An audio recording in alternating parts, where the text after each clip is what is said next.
Weekend, we will be giving you so much more news, entertainment, information, topical discussions, and you can only find all those here on Good Morning Uganda.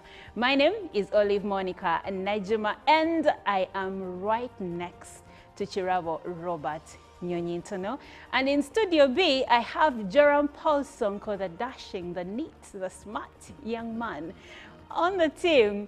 But also I have the lady herself, Chantal Olive Akandinda. She's back and in good health. Good morning, Miss Chantal Olive Akandinda. Oh, good morning, Olive. How are you today? I'm great. How are you? Well, much better, thank you. We missed you. I missed you too, guys, so I had to make sure that I be here this week. Yes, thank you. Amazing. And of course, the dashing young man next to you. Good morning, Jerome Paul. Oh, good morning. That's a lovely choice of words to start the Monday. My morning has been, you know, I would say pretty much okay, because I woke up quite very early today. But besides that, the weekend has also been a very chaotic one from Uganda's political side. News has been rotating around the members of parliament that were arrested last week on charges of corruption. And of course, over the weekend, there have been circulating videos of some members of parliament attached to the NRM who have been campaigning heavily for their fellows. And some of the videos that have been trending have Honorable Chinyamatama. And many Ugandans have come out to show their dissatisfaction on the fact that it does seem like some members of parliament are promoting corruption, right, in the way they are supporting those who are allegedly arrested or those who are having charges over corruption cases. So when you look at the kind of, you know, conversation and debates among some of the Ugandans who are following Uganda's politics, it pretty much sets the pace for what we expect ahead of the 2026 elections. But of course, I don't know whether we'll then put an end to corruption if at all we are kind of siding with the corrupt, the alleged corrupt, I should say. It's indeed sad when we see members of parliament siding with those that have been arrested or are facing charges of corruption. Jerome Paul, correct me if I'm right, or if I'm wrong, sorry. I saw videos circulating on social media of money that was found in a house that is alleged to be Michael Mawanda's house. Is this true? Well, of course, these are some allegations coming in, not until we get the final report assuring us that this is the exact money that was found there. Of course, when the investigations were ongoing, police as well as the CIID have been making sure that they investigate further, because part of the investigations included going to his residency. That is Honorable Michael Mawanda's exactly, residence. Honorable Michael Mawanda. And one of the reasons as to why that video is circulating is it is believed that that is part of the money that was found in his house. So we are waiting to see whether it is true that that money was really found in his home.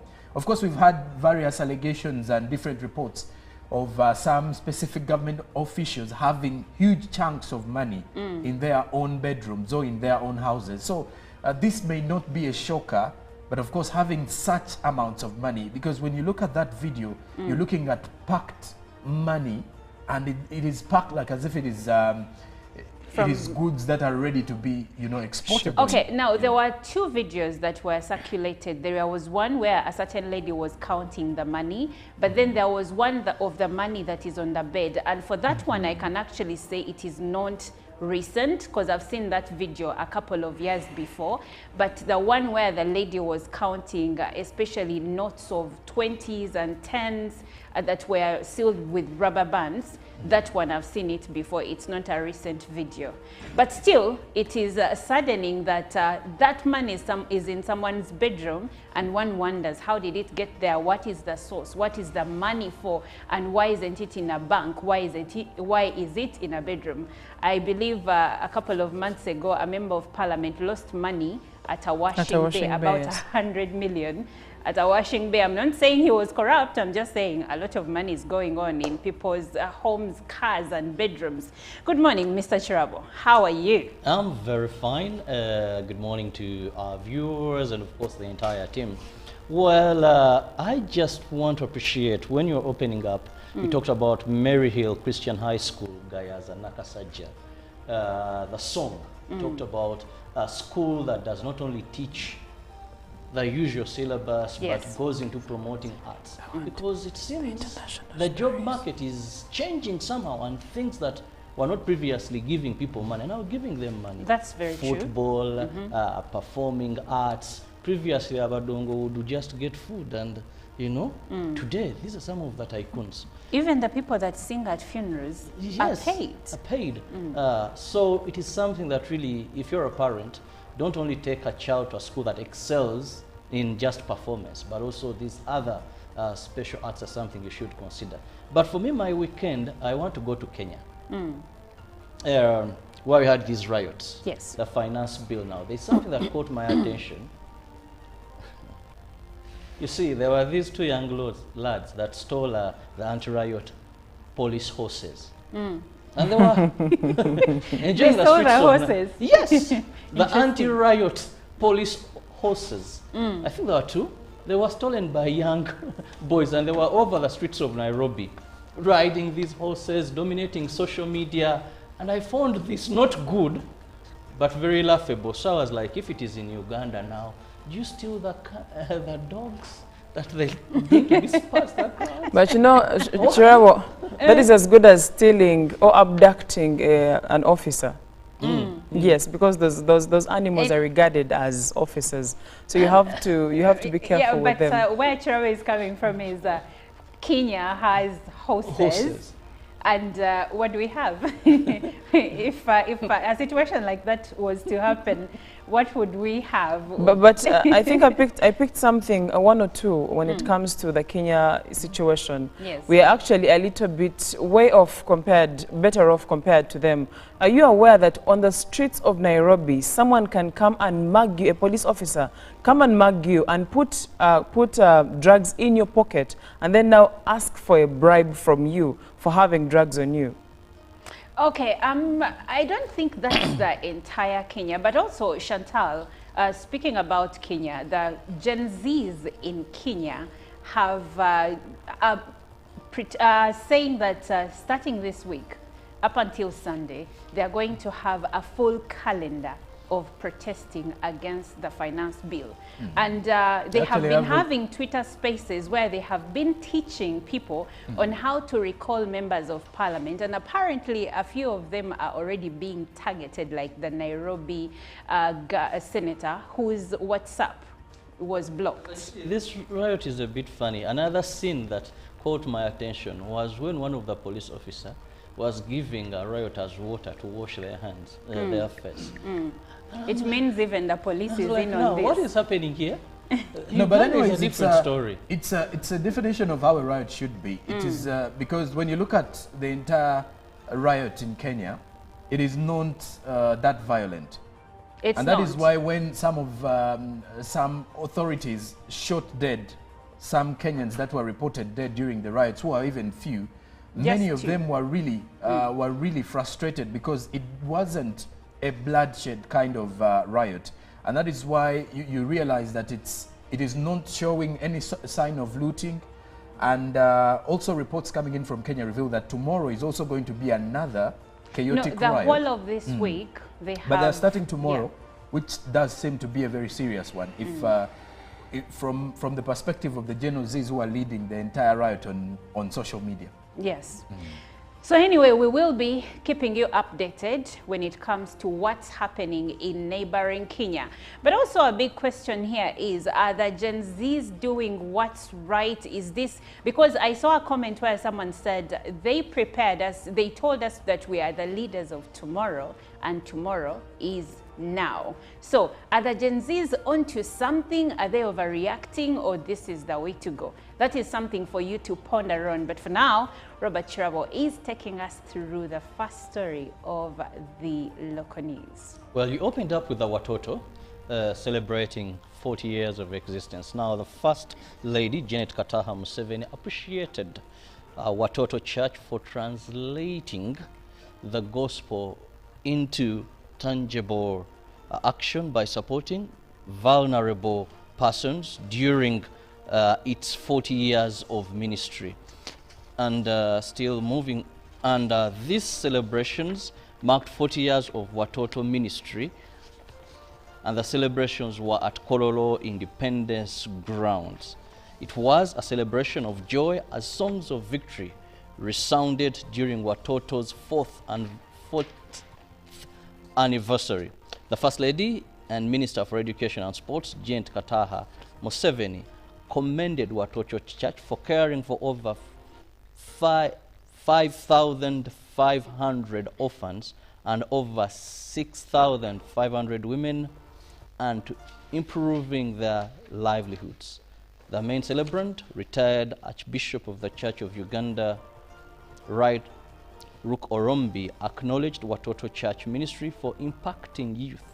Orombi also emphasized the importance of Christians to take a stand for the truth. He appreciated Watoto ministry for inviting him as the guest preacher despite his Anglican faith, which inspires breaking down religious barriers across all faith.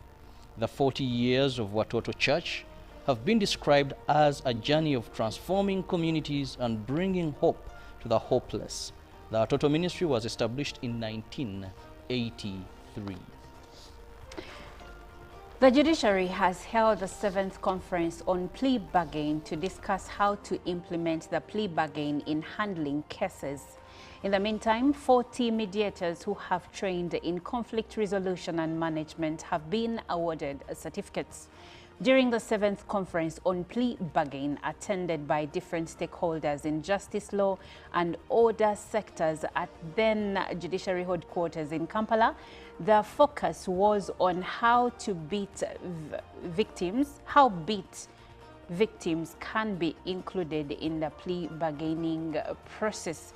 The Deputy Chief Justice, Richard Butera, underscored applying alternative dispute resolution in handling cases. The conference was attended by judges, retired judges, lawyers, magistrates, registrars, police and prison. Meanwhile, over 40 mediators who have undergone training in conflict resolution and management have been awarded certificates in mediation.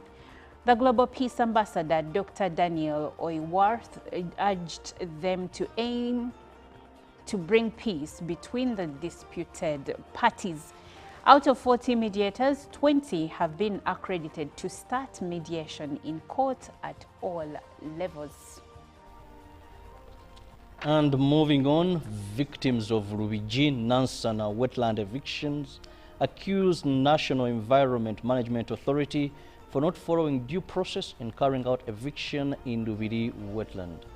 The residents allege to have notified NEMA about their stay in Lubiji wetland, although NEMA evicted them without notice.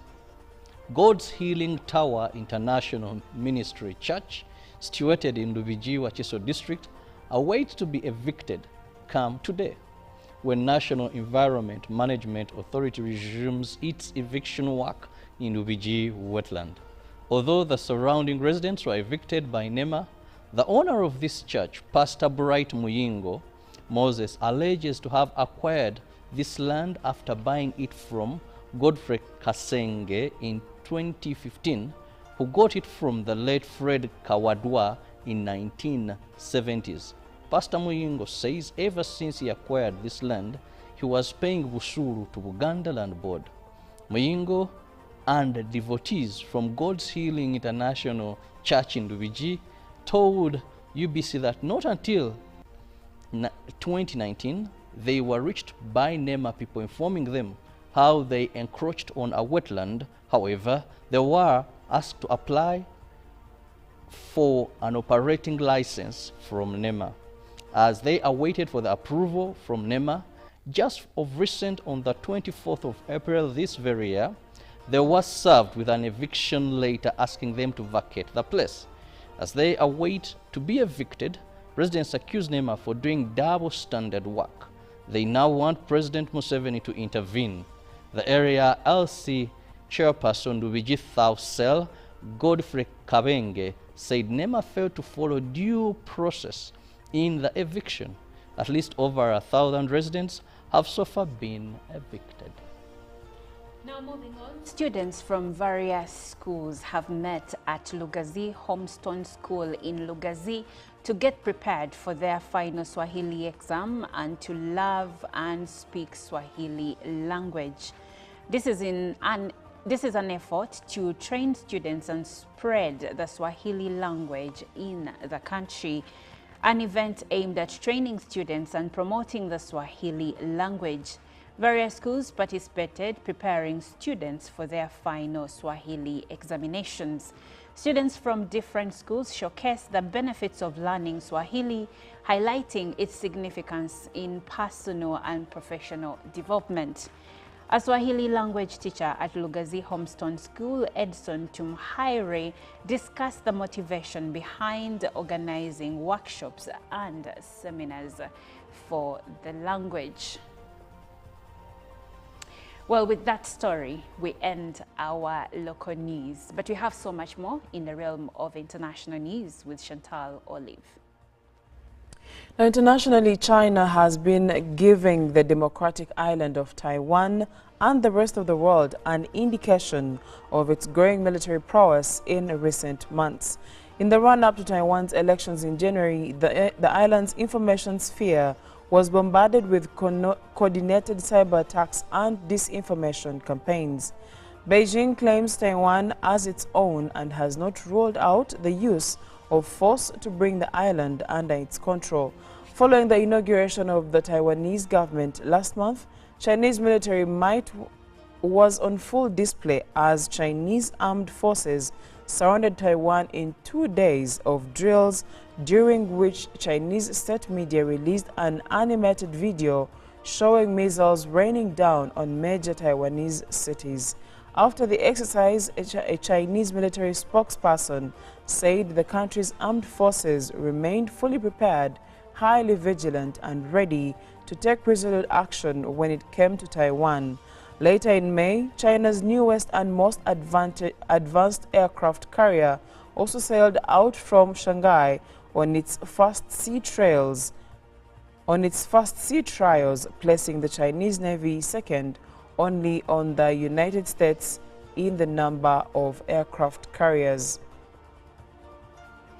Now, away from that, attacks on police officers, churches and synagogues in Russia's North Caucasus Republic of Dagestan have left many people dead. Gunmen targeted the cities of Derbent and Makhachkala on the Orthodox festival of Pentecost. The dead include at least 15 police officers, a priest and a security guard. 6 of the attackers are dead and police are hunting for others. The assailants have not been identified, but Dagestan has in the past been the scene of Islamist attacks. 2 churches and 2 synagogues were targeted on Sunday's attacks. An Orthodox church priest was killed in Makhachkala, Dagestan's largest city. The figure of 15 police officers killed was given by Dagestan's Republican leader, Sergei Melikov. Footage posted on social media shows people wearing dark clothes shooting at police cars before a convoy of emergency service vehicles arrived at the scene. In Derbent, home to an ancient Jewish community, gunmen attacked a synagogue and a church, which were then set on fire. An official channel on the Telegram messaging app Mash said gunmen were barricaded in a building in Derbent. Now back to Africa. Kenya's President William Ruto has said he was ready for a conversation with thousands of peaceful young protesters who held nationwide demonstrations last week to oppose proposed tax increases. The protesters who began their demonstrations on Tuesday say the administration of President William Ruto has gone back on its pledge to reduce taxes and lower the cost of living. Organized on social media and led largely by young Kenyans who live-streamed the demonstrations, the protests caught Ruto's government off guard as discontent mounts over his economic policies. I'm very proud of our young people. They have stepped forward peacefully, and I want to tell them that we are going to engage them Ruto said in his first public comment on the protests on Sunday. We are going to have a conversation so that together we can build a great nation, he added during a church service in the Rift Valley town of Nyahururu. In response, however, one protest leader said Ruto had to respond publicly if he truly wants dialogue. He must respond publicly to our demand letter, said Hanifa Dan. Protesters have called for a national strike on June 25th. And lastly, matters climate. The effects of a deadly heat wave during Hajj pilgrimage in Saudi Arabia this month were made worse by the lack of accommodations and other services such as cooling centers for those who traveled there without proper permits, witnesses and media reports said. Temperatures in the holy city of Mecca topped 125 degrees Fahrenheit during the 5-day pilgrimage and started on June 14th, according to the Saudi Meteorological Center. On Sunday, Saudi Health Minister Fahd al-Jalajel told local media that 1,301 deaths had been reported and that 83% of those people were unregistered pilgrims. At least 600 were from Egypt, according to the diplomats who spoke to Agence France Presse and other news agencies. The Hajj is normally a source of prestige for Saudi government. Saudi authorities said about 1.8 million pilgrims made the journey, which is one of the 5 central tenets of Islam. Every able-bodied Muslim is required to complete the Hajj once in their lifetime. Many of the rituals include spending extended periods of time outdoors and walking long distances. It can also be costly. Saudi Arabia approves only a set number of pilgrim visas each year, with quotas for each Muslim majority country. And that leads us to the end of our international news and climate news. You know what's interesting about the report about President Ruto saying that he will have a discussion with Gen Zs? The feedback from social media was like, nope, this is reverse psychology and we are not going to play into it. Have you seen them in bars? When it clocked midnight, they stopped music and started chanting, Ruto must go. Interesting. Well, Jerome Paul, what do you have for us in the dailies? The cooperative Cash, the New Vision, is saying 5 more are likely to face arrest. That is indicative of the members of parliament and senior government officials who will also be arrested. And then the Kayanjas, Fathers are Pillars of Society. This is in the family series of the New Vision today. Watoto Church celebrates 40 years, a pictorial of part of the celebrations yesterday, and what looked to be one of the largest stages to ever be in the country. And then bride and groom, save the debt, find your dream gown. Then economy, farmers stuck as taxes bite cassava plant. Then community, over 4,000 benefit from 9 billion shillings World Bank project. Find more in today's New Vision. Now the Daily Monitor, in a rather different headline, Game of Thrones, they say. Impunity. Days after President Museveni blew hot in a renewed war on graft, Parliament Speaker Anita Among, already sanctioned by foreign governments over corruption claims, tells Rengo constituents that Mr. Museveni has heard your cries about woman Member of Parliament Sise Namuju, remanded alongside 2 others to prison on corruption charges. Then 40 years of Watoto Church, catch some of the moments of yesterday's celebrations. Then travelers have been warned of strong winds on Lake Victoria. Then also schools stuck with 4,000 wrong textbooks for new curriculum. Interesting report. Wow. As Ugandans taking more energy drinks than milk, according to the minister. As CO table salt, which is healthier in healthy living. Details are in the Daily Monitor. Then we head to Kenya, the Daily Nation. Listen to youth, the church in Kenya tells the state. The security agents have also been warned against using excessive force on protesters. And then also 3 men who will lead Kenya's police mission in Haiti. You can read about that in the Daily Nation. Then World Cup, Kenya's under-17 girls face baptism by fire. Then Hope, bring me my son. Binjoy's mother pleads with state. School heads start annual conference. All that is in the Daily Nation. Then also the Business Daily, that is also from Kenya. Parliament wades into secret public debt boss hiring saga as Gen Zs take finance bill protests to charge. Then also banks to get up to 3 years to meet 10 billion shillings capital threshold. Australia, Canada, UAE top Kenya dollar inflows growth as economists see shilling weakening to 145 levels. More of that is in the Business Daily. Then lastly from our press review is the Citizen. Why Tanzania is wooing global mining giants. As CCM in Zanzibar proposes Mwinyi term extension as traders groups disown anonymous strike threat. Also, alarm as crop pests develop resistance. That is with our press review this Monday. Well, interesting stories in the dailies today. If I were you, I would buy the papers because, for instance, the Daily Monitor has had many interesting stories on the front page. Now I can imagine what is inside there, but also the New Vision.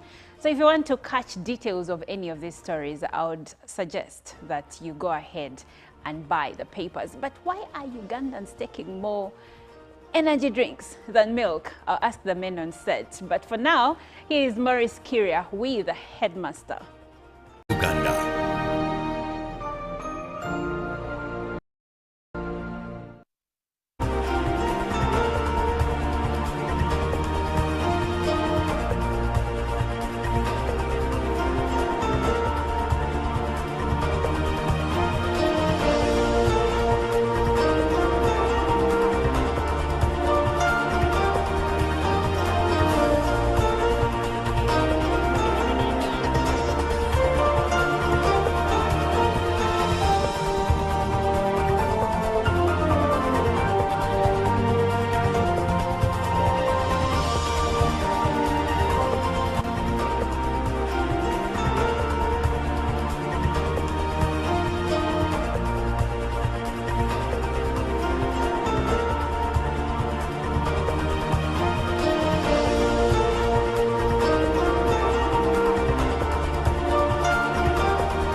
Talk of the day on UBC.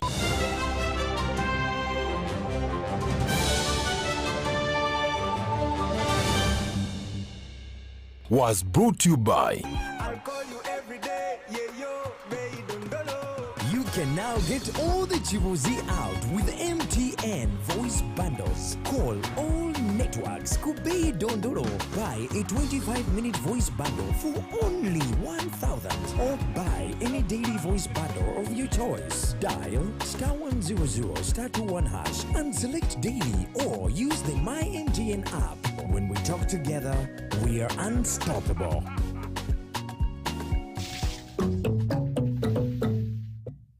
Live from UBC Studios in Kampala. This is Good Morning Uganda.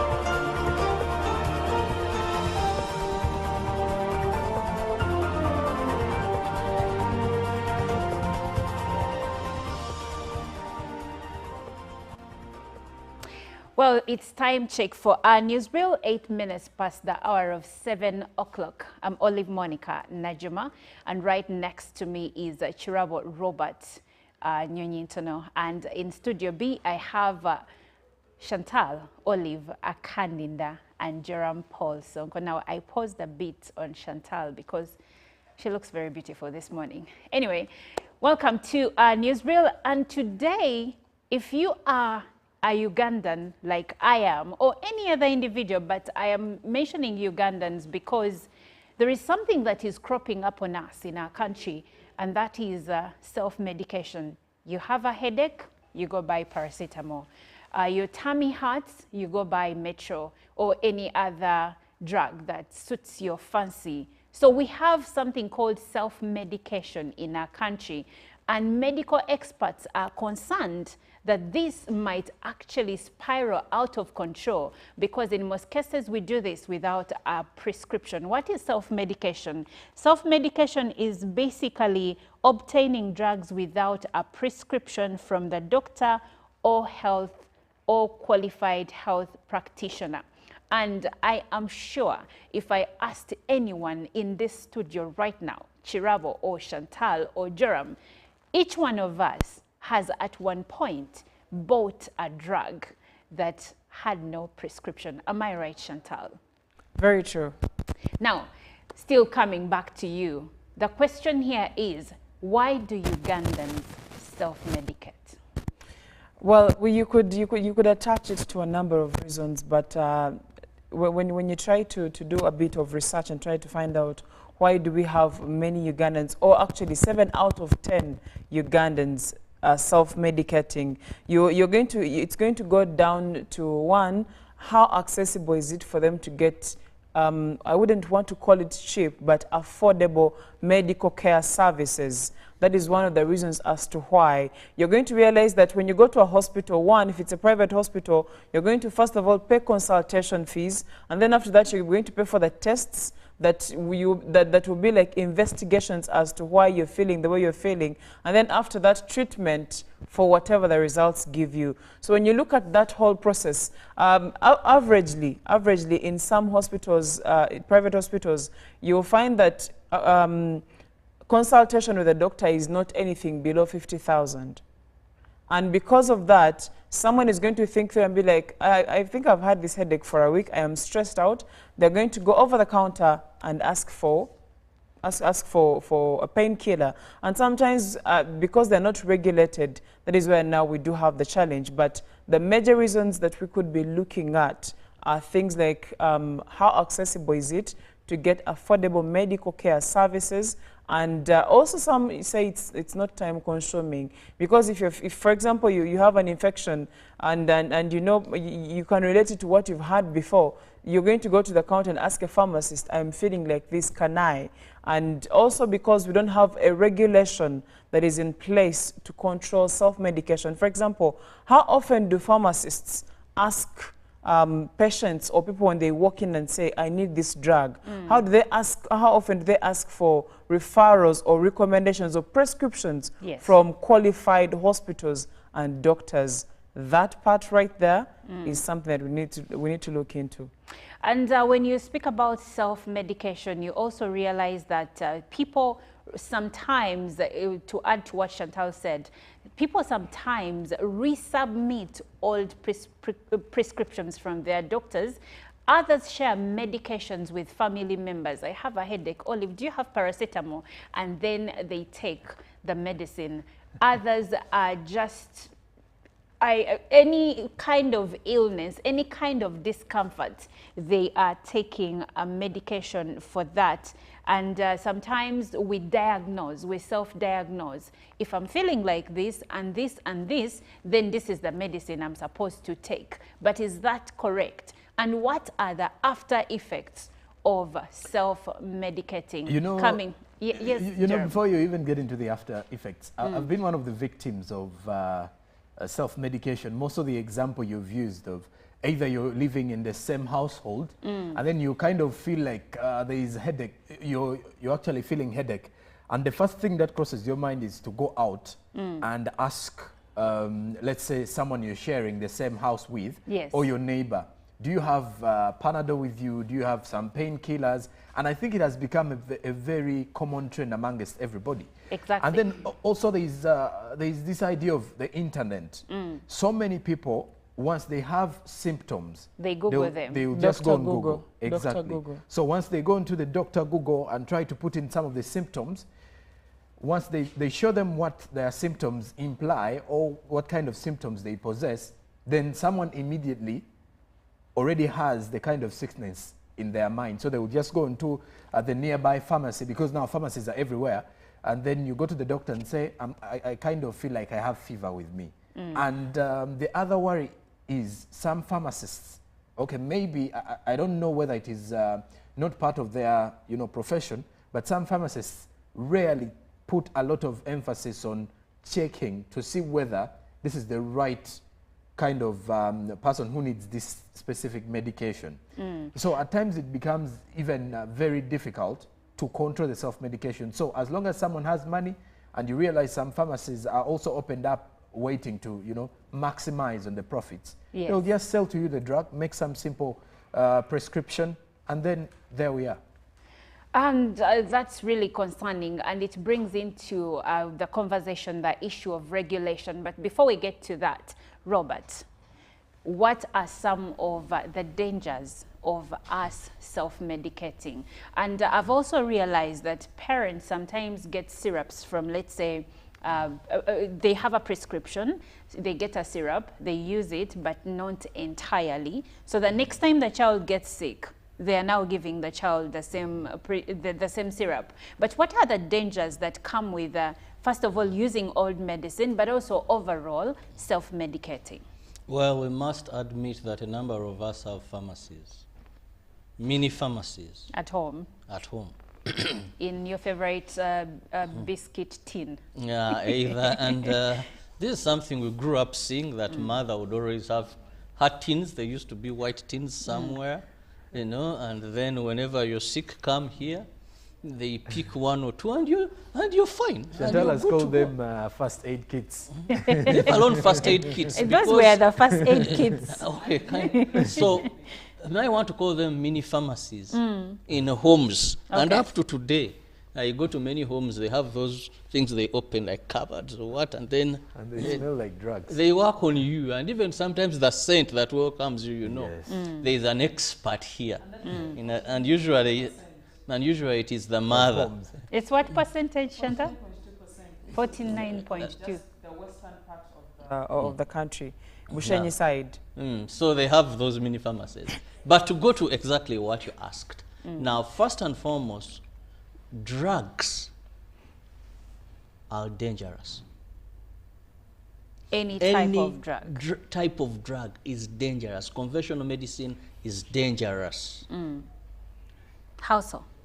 Now, you need a medical expert. First, know the dosage Yes. you're supposed to take. Yes. That's when you go to hospitals.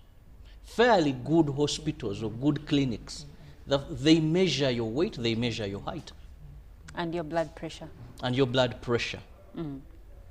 Then they will know your dosage. You'll find that there are tablets. I'll take 2 capsules, and Sonko has to take 1. Ruben has to take 4. You know?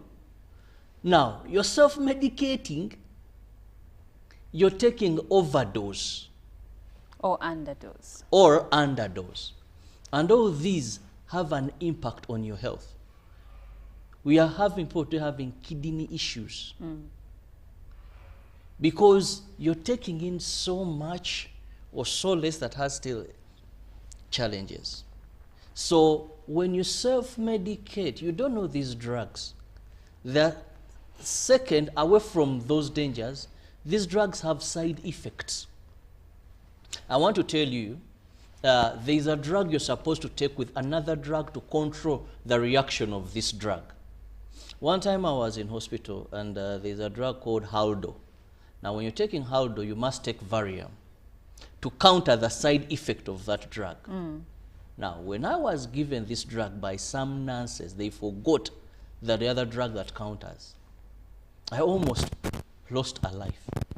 So, now assume you've self-medicated because your friend had such an illness and tells you, I took this.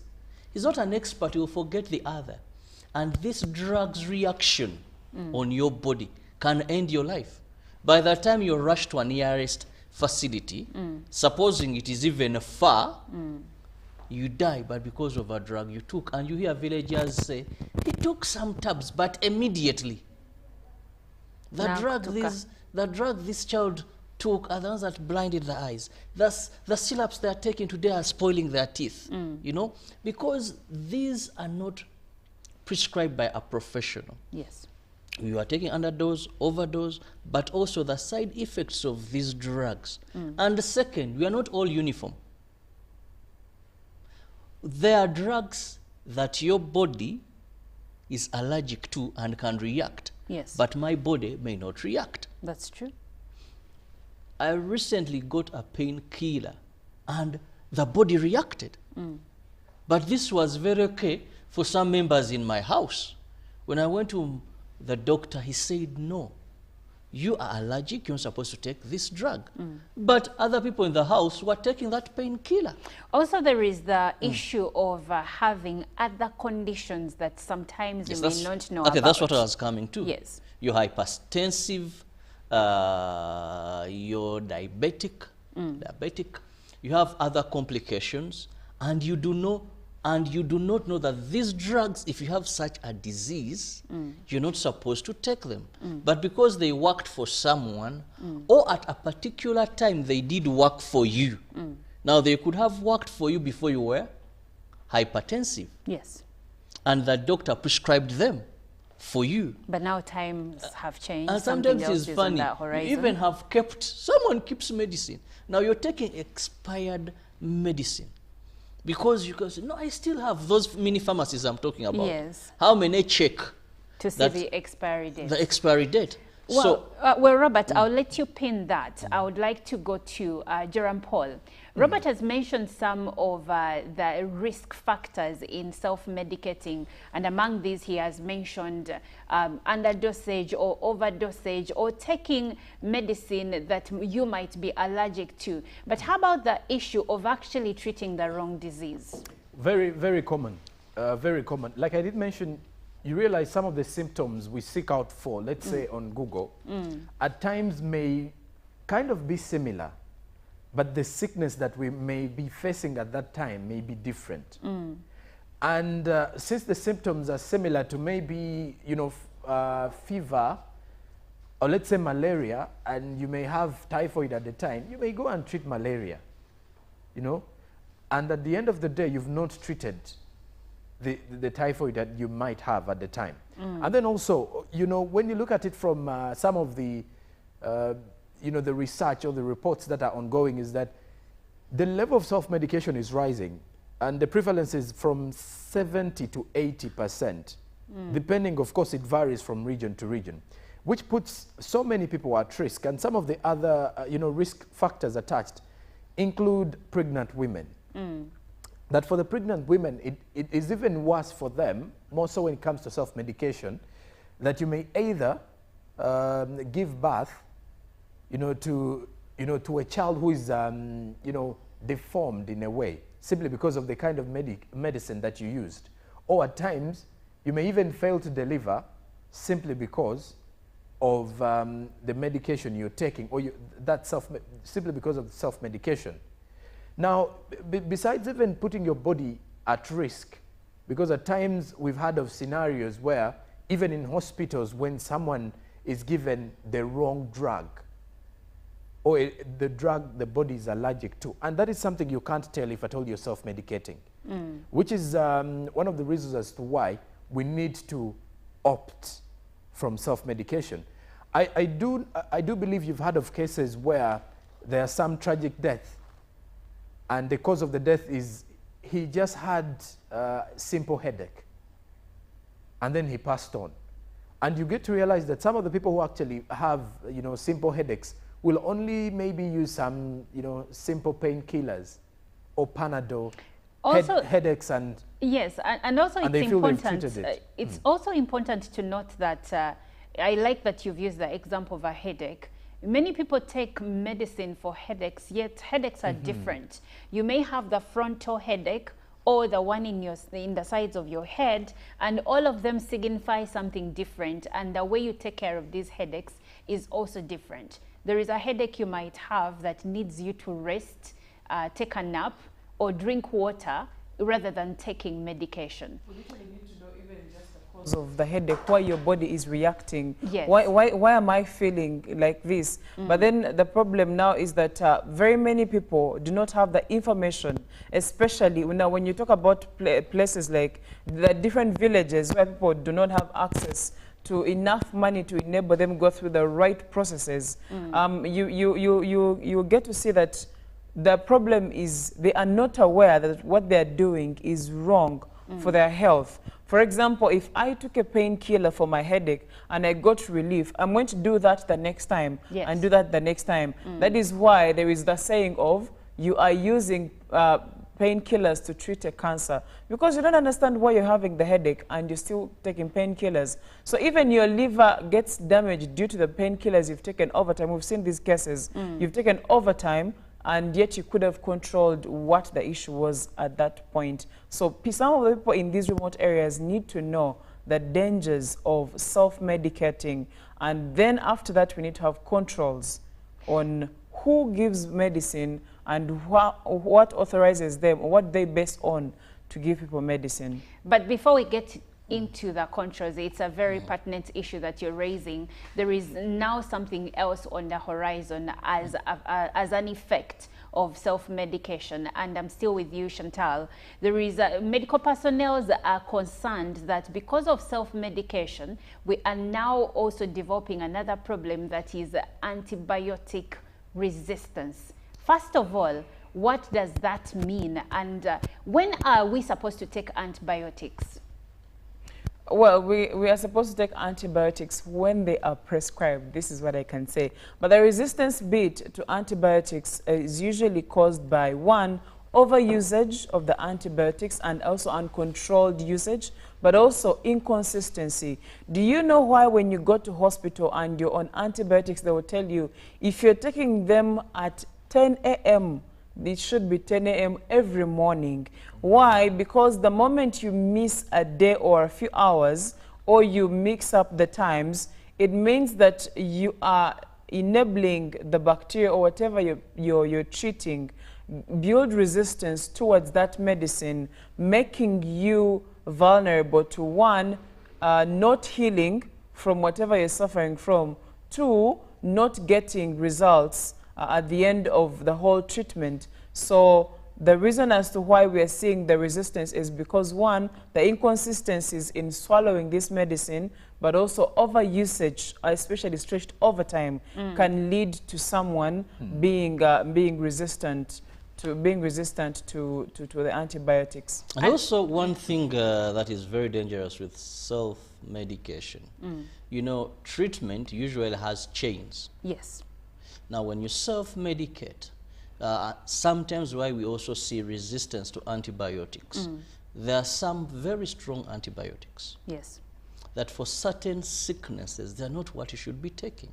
When you self-medicate, if you have malaria, because when you're self-medicating, you're not even very sure of what you're treating, but you're using guesswork because they have not carried out tests. And yet malaria treatment has also what evolved. happens is someone begins on the last line of treatment. That's correct. Now, when you get very ill, the drugs they would have applied to your body, your body has already had those drugs.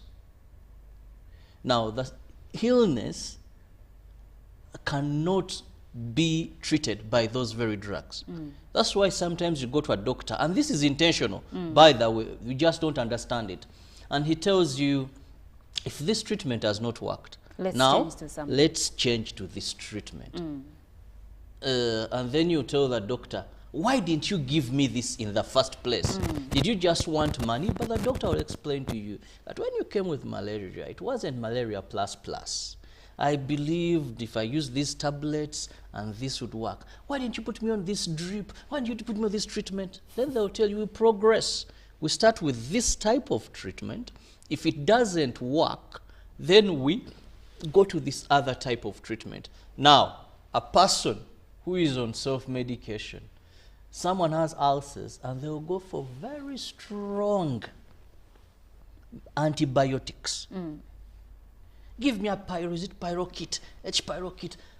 What are you treating? What type of ulcers are these that you're treating? There is no. When you get that pyrokit plus this strong capsule, whatever, get that mix. They worked for me. Now, you've introduced to your body the final line of treatment. True.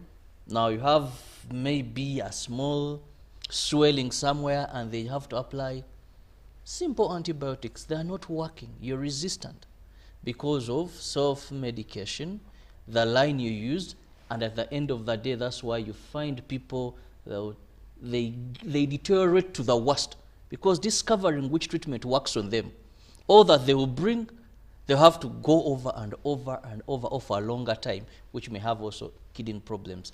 And with the self-treatment also, you don't get the doctor's advice. Because their medicine they're going to tell you, and they'll tell you, take milk. Or don't take this medicine Or don't with take milk. this milk. Don't eat this at this time. Have enough rest. Take this at night after a meal. The doctor has a purpose. Take this at night. Drink 3 liters of water. After a meal. Yes. Now for you coming to work, you've woken up at 4, you swallow your tablets with a glass of water and take a banana. Then you're rushing. If you take a banana. If you take a banana. But now let's look at some of the solutions, because National Drug Authority here is on the spot. Why are pharmacists just selling medicine without a prescription? Now that opens a conversation on regulation. Now, Jerome, this is where we put the government on the spot, not to criticize, but to see that we change things around. Pharmacies are coming up. First of all, the pharmacies that are being opened, are they being run by medical practitioners or people that have enough capital to start the pharmacies? 2, what needs to be done to ensure that we do not just walk to the counter and buy, especially medicines that are supposed to treat certain illnesses? Now, I understand if you walk to the counter to buy a morning after pill, but how about if I suspect I have malaria? How about if I suspect I have something internally that maybe may need a prescription? Well, I think it is going to first of all be an individual effort. We individuals at times are very stubborn. You do realize that at times we deliberately fail to go for checkup because we believe we know our bodies more than the doctors. That's correct. So at the end of the day, this is where you realize that someone goes for medication and the pharmacist, who at times has been there for some time, tries to, to remind you to, have you gone for checkup? Or do you realize that this may be the better medication? At times you realize some people would say, no, me, I know what does best for my body. now it becomes worse. Then you also head to, the pharmacies that are growing. You get to realize that we are expecting to have more pharmacies coming up. And the reason behind that is also simply because of few medical facilities within the government, or what you could say access to drugs in the government hospitals. Because if at all the drugs were very accessible and the hospitals were accessible as well, you do realize many Ugandans would be turning to the public hospitals because you would at least go there for cheaper or free drugs. The problem is not that drugs are not accessible. The problem is that they are too accessible, actually, in my opinion. Would you disagree? Really. Not that really. It is also, they are only accessible within the urban centers. Now, if you're to go up country, they are not. That is why you realize that someone may even take a dose or may even take drugs that have expired simply because in the villages, someone has, let's say, a tin or a can where they kept their own drugs. So they never even check on the expiry dates. All right. But still, as you close, you're parting shots on controls. The control is very necessary. Regulations on the pharmacies and even some mini clinics. Of course, UNBS together with the Ministry of Health normally does some checkups in some areas, but I think they need to continue to make sure that we know who is administering these drugs. That is also important. And then also check on the license owned by some of these pharmacies. But at the backdrop of everything, I think we individuals also need to desist from self-medication. Well, we will end with Joram Paul's comments on that. We need to take personal responsibility. I know times are hard and sometimes you may not have money to go to a clinic for a checkup, but your health is your wealth. It doesn't matter how much money you're trying to save if you're not healthy. So we should embrace going to the hospital, getting a true prescription instead of self-medicating. It is dangerous because at some point you're either going to start up a disease you didn't have or exacerbate the one that you have or be treating something different, and your body might become resistant to some medications, especially antibiotics, yet they're supposed to be the last line of treatment after everything else has failed. So you need to take precaution and be careful. But with that, we close this segment of our news reel. Good Morning Uganda still continues, and Irene Allen Namisango is here to give us Good Morning Uganda Tourism Express. Keep on.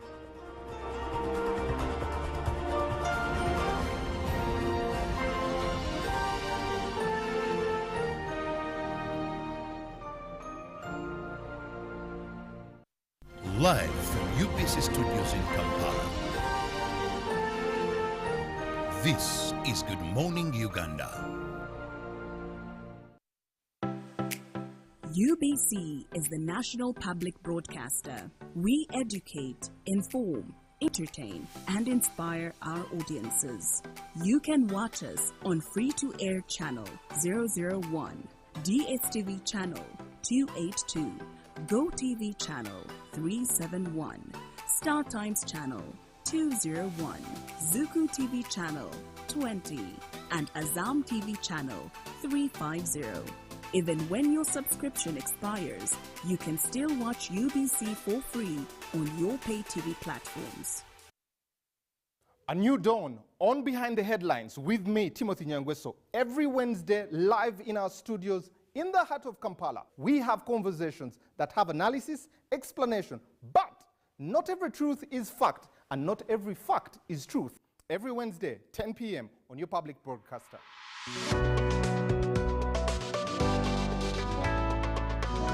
All on your public broadcaster, UBC, inspiring Uganda. Juko. Yo. What you go? Take the shopping, man. What's your secret? Uganda, haven't you heard of the parish development model PDM? Yes, I did, but I thought it was just a talk. No, Sebatia. It is real. I and a few friends together formed a circle, accessed money from the PDM, invested in a poultry project, and now things are moving. Joko, I thought I was one of your friends. You are. But you left me behind. I didn't leave you in poverty.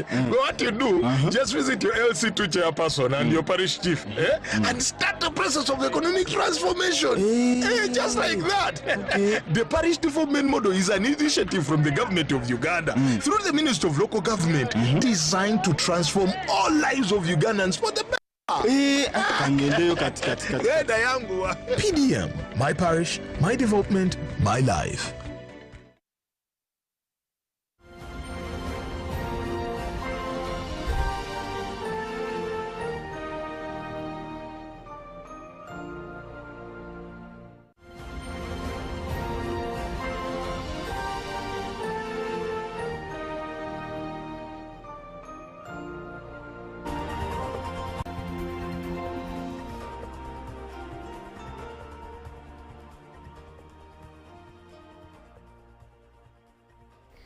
Thank you so much for sticking around. My good name is Irene Alina Misang, and this is the GMU Tourism Express, the time that we dedicated to telling you everything that you need to know about Uganda's tourism.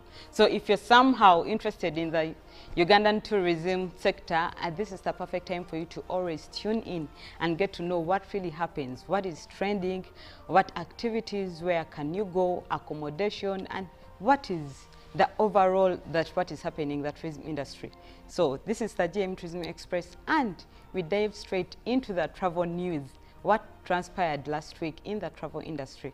Well, in the travel news, Uganda Tourism Board started or launched regional media engagements to see that it fosters and enhances the storytelling skills with the media personalities. When you look at the PR, the public relation of the country, it has somehow been lagging, that the positive news about the tourism sector doesn't move out as fast as the negative news about the tourism sector. So Uganda Tourism Board was able to launch regional engagements to see that they engage these regional media people reporting, those that are specifically reporting about tourism, to see that they train them and they harness their skills in telling positive stories about Uganda's tourism, these attractions, the diversity that we have in the country, but also to tell them about the future plans of the board to see that we all promote Uganda's beautiful diversity to a larger scale and also in a very positive angle. So that was a nice one for Uganda Tourism Board, and when you see their Twitter post on their X handle, you see that the comments were really positive and people were appreciating this engagement to see that media personnel are trained in a better way to see that they promote Uganda's tourism. Still in the travel news, Uganda Tourism Board together with Uganda Airlines and Uganda Civil Aviation Authority were able to attend the AviaDev Africa Conference. This is the Aviation Development Africa Conference that was held in Windhoek in Namibia. This conference brings together different aviation companies, different airlines, and this was a great opportunity for Uganda Tourism Board to go and showcase the beauty that we have in Uganda. And it was also a beautiful opportunity for Uganda Airlines and Uganda Civil Aviation Authority to go and engage, to see that we work together with different partners, get different partners from that we are exhibiting on this conference. And it is good to know that we have such engagements on a continent level and also an international level, to see that we are able to attract more partners. Who knows, someone would be interested in, someone who went for the conference in Namibia would be interested to come and invest in that country because of the very many beautiful and diverse attractions that they've gotten to know about in this exhibition. So it is amazing to see that we get to these international conferences, to these continental conferences, to put out what we have. So in these very many efforts, we are very sure that maybe there are very many numbers of tourists that we shall be able to attract to the country. So that was very nice from Uganda Tourism Board, Uganda Civil Aviation Authority, and Uganda Airlines. So we just tell you guys to keep on pushing for Uganda's tourism, and together we shall achieve the goal that the government said, that we are able to earn more than 5 billion US dollars from the tourism sector. Well, going into the travel attraction today, it is something that is very unique. It is something that has been given less attention, yet it is something that you should add on your itinerary. And after telling you about this attraction, that is Neo-Rock paintings, I'm going to urge every tourist and every Uganda to make sure that this painting is added on your itinerary as you're traveling around Uganda. Okay, of course, most of the safaris come here for the big game, for the wildlife safaris, gorilla trekking, but culture tourism is something that we should give a keen eye. When it gets to Uganda, remember you have more than 50 different tribes and all these are distinguished with different languages, dressing codes, and now when we get into the historical heritage, this is something that is very amazing, and that is Neo-Rock paintings. It is located in eastern Uganda, in Kumi district. That is about only 250 kilometers away from Kampala city. So it is something that you can do maybe in 2 days, and you're able to see the beauty that lies here. But what is unique at Neo-Rock paintings? This is actually one of the biggest rock paintings that we have in Africa, and it has been spotted by UNESCO, and the good news is that the Department of Museums was able to submit in some of the information that was needed by UNESCO, and you never know, maybe it will be added under the UNESCO sites that we have in the world. But Neo-Rock paintings is one of those unique places, that one of those unique rock arts. You're going to see the real truth of the existence of the smartest people that existed before the modern civilization day. And you see, these people were able to use the red pigment to communicate. The art here is amazing, and you're able to see that however much that there are no civilization like writings or what, people were able to communicate, people were able to put up demarcations for their territories. They are able to put up these very beautiful arts that represent maybe God, their God that they used to worship. And when you find that the communities around Neo-Rock paintings, they've been able to bring up myths, and they believe that God stayed in these caves. So when you go and you hike into the caves, it is very fascinating, because you come across very beautiful arts, you come across very beautiful rocks that are way higher than my height. Like it is very, very amazing to hike through Neo-Rock paintings. But the beautiful significance about still these rock paintings is that, did you know that they also inspired the brand for Explore Uganda? You know the national brand for Explore Uganda? All these fonts are very unique. You cannot find them on your computer or your phone. It is because they are inspired by the paintings that are at Neo-Rock paintings. But also these paintings are on your 1,000 shilling note. I don't know, if you've not been here, you might not be able to spot it, but these paintings are also on your 1,000 shilling note. So if you take off time and explore this place, you'll be able to know where are these paintings on your 1,000 shilling note. Why are they fascinating? Why are they beautiful and worth for us to explore and keep the heritage? So just find time, go to Eastern Uganda and explore this beautiful. There is a lot of history. You learn about the legends that we studied in the primary education sector.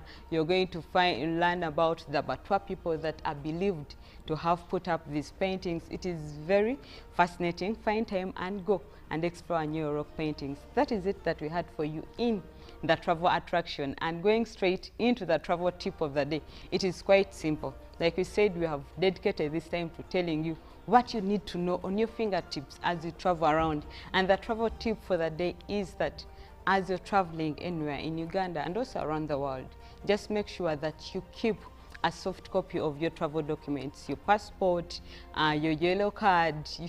You keep soft copies of your travel documents, your national ID, just in case of anything. You can have a backup on your phone or your laptop. So make sure that you keep soft copies of your travel documents as you travel around. Thank you so much. That is it that we had for you today. My name is Irene Alenamisang, and coming up is Joram Paul Sonko with a business update.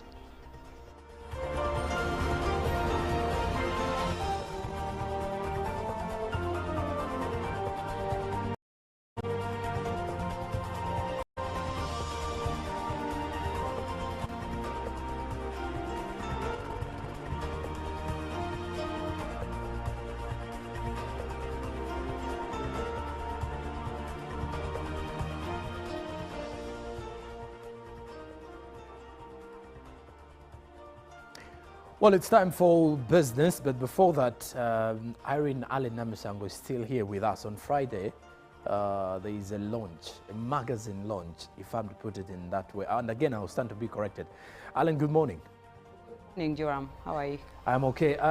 Tell us more about the launch. Is it the launch for the Uganda Uncovered magazine or a different kind of launch? So this is a launch for the Uganda Uncovered Travel Writing Competition. Okay. It is the 4th edition, and it is one way that we thought that we would be able to create more content about Uganda's tourism. You know, one of the biggest problems that we are having in the country or promoting Uganda's tourism is the information gap. So we need to find different avenues of creating content about Uganda's tourism, and the travel writing competition brings together submissions, like 300 submissions. Okay. So what are the platforms that we put out this content from the writers? And one of them that we are going to unveil on Friday is the Uganda Uncovered Travel Magazine. Okay. A magazine that has content that is purely written by Ugandans 100% and young writers that yearn to tell. Okay.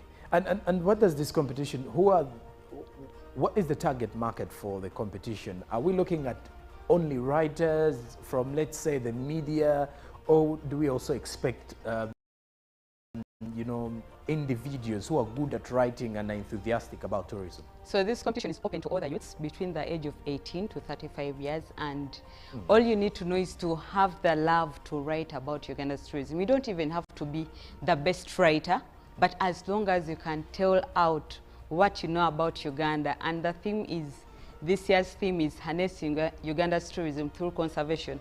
So if you can say anything about Uganda's tourism through the line of conservation, you can become the next travel writer of the year. All right. Yeah. There you have the opportunity for you, our dear viewer who is watching, and someone who is highly tourist enthusiast, to take it on Friday. That is at the Kampala Sheraton Hotel. Is it at the Tourism Center? Yeah, it is at the Tourism Center, Tourism Information Center, at 9 a.m. to midday, so everyone is open to come in. All right. And of course, everyone is open to come in and take part of this competition for the writers, the young writers and young tourists out there who want to have their story shared. Why not take on the time and take on this challenge, and you never know where it can lead you at any one time. But away from that, we now turn our focus on the world of business, because what is coming in this Monday does not seem to be very good news, because at least more than 600 people are on the verge of losing their jobs after the government ordered the closure of a sugar factory in Namaingo district. Now, the Ministry of Trade, Industry and Cooperatives has directed CN Sugar Limited to close, accusing it of failure to establish a nucleus estate at least 500 hectares before setting up its factory. The Trade Minister, Honorable Francis Mwebesa, is in a June 17th letter to the factory indicated that this factory only established 121 hectares before setting up the mill. Now, reference made to the application to establish a sugar mill in Namaingo dated September 30th, 2022, and a no objection letter was issued to you on November 9th, 2022, read part of the letter.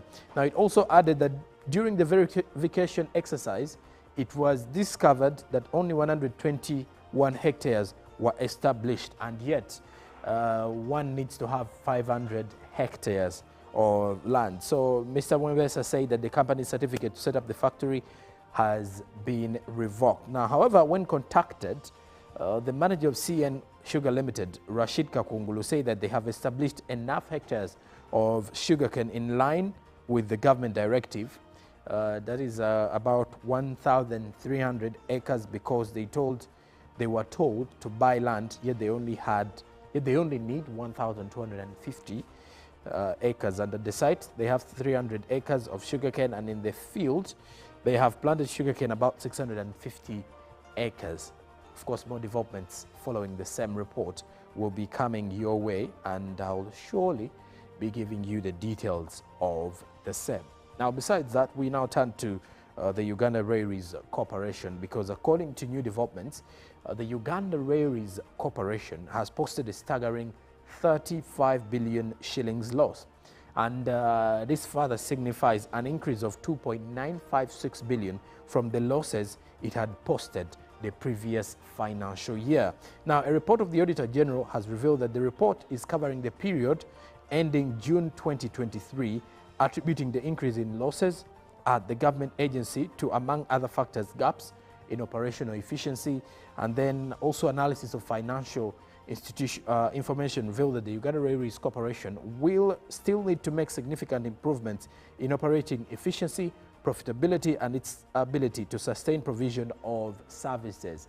And then the beauty about it is that the train is back on the rail, and we have to wait to see whether by the end of the upcoming financial year from 2024-2025, whether we shall be having less losses, because in the past financial years, with this one exclusive, with the one ending this very month, 30th of June exclusive, you do realize that there have been some losses recorded, heavy ones, if I'm to put it in that way.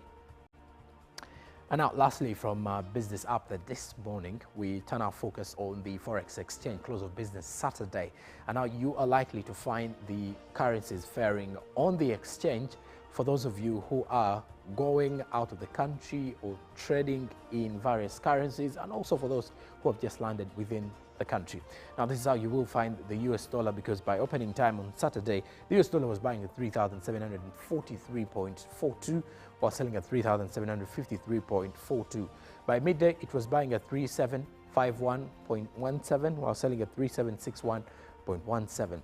And by closing time, it was selling at 3,748.17 while selling at 3,758.17. The Great Britain pound was buying at 4,748.55 while selling at 4,761.22. The euro was buying at 4,016.91 while selling at 4,027.63 shillings.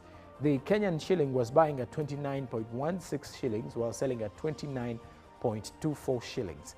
The Tanzanian shilling was buying at 1.42 shillings while selling at 1.43 shillings. And the South African rand was buying at 208.65 shillings while selling at 209.21 Ugandan shillings. And that is courtesy of the Bank of Uganda. And of course, various changes are likely to proceed by opening time this morning. Meanwhile, Chantal Oliver Kanina is right here to give you the latest from the traffic update. So to give you a clear roadmap of how to maneuver through the Monday traffic within Kampala and the suburbs. Good morning.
Good morning. Thank you for joining us. It's time for our traffic updates. Let's get you to town this Monday morning.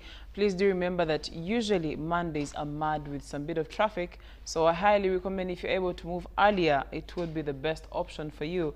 Short of that, in the next few minutes, you will be headed for a bit of traffic now. I am on the Chanja Ring Road and I'm trying to make sure that I get to town, and I'm using the Chisasi Chanja Road. As you can see, there's not much traffic for you to worry about. The course is clear onto the Chisasi Chanja Road. You are safe, as you can see, moving all the way. Anywhere you find a slow movement, it's only because of a particular could be around about a junction or a mall. That is where you'll be finding a bit of a holdup, but short of that, you're okay to move. However, when you are connecting to the Chisasi lights, that is where you'll be finding some bit of traffic, and that is usually caused by the traffic lights. If you are trying to connect to the Kulambira Ring Road, and now if you're exiting the lights into Kulambira Ring Road, you're safe to move. However, if you are coming from the Kulambira Ring Road trying to join Chisasi lights, you're headed for some bit of traffic. Bahai Road is safe, as you can see. There's no traffic for you to worry about, except if you are joining the very lights. That is where you'll be finding a holdup. Now further on to the Chisasi Road, now we're getting into Chisasi town, you'll be finding some bit of traffic because of the junction that has that route that takes you to Chisota Road, and also the route that takes you into Kulambira Road. You will be finding slow movement of traffic. But short of that, you are safe to move, and also you'll be finding more traffic as you join the roundabout that is also known as the Chisasi roundabout, the Northern Bypass roundabout. That is where you'll be finding traffic. If you're trying to join the roundabout, you are safe to move. If you're trying to join an exit, you're safe to move. However, if you are joining to cut through and go to Ntinda, you are headed for a lot of traffic. If you are also coming from the very roundabout, coming from Nadia side, for example, you'll be headed for a bit of traffic, and brace yourself for that one. If you're continuing on to the Kampala Northern Bypass Highway, you're safe to move. But if you are going to Ntinda, you are headed for traffic. That also lessens as you're moving further into Ntinda. Safe for you to move. And as you can see, when you get onto the Ntinda Road, still you'll be finding no traffic. There is just slow movement, but nothing for you to worry about. All the way past Capital Shoppers side, safe for you to move until you reach the lights. You will be finding slow movement. Matters Way is safe for you to move, but if you're continuing onto the Ntinda Road, or what they call stretcher, then you will be finding a bit of a holdup. But after that, you're safe to move, as you can see, all the way as you are moving now, trying to join what we call the Spear Junction.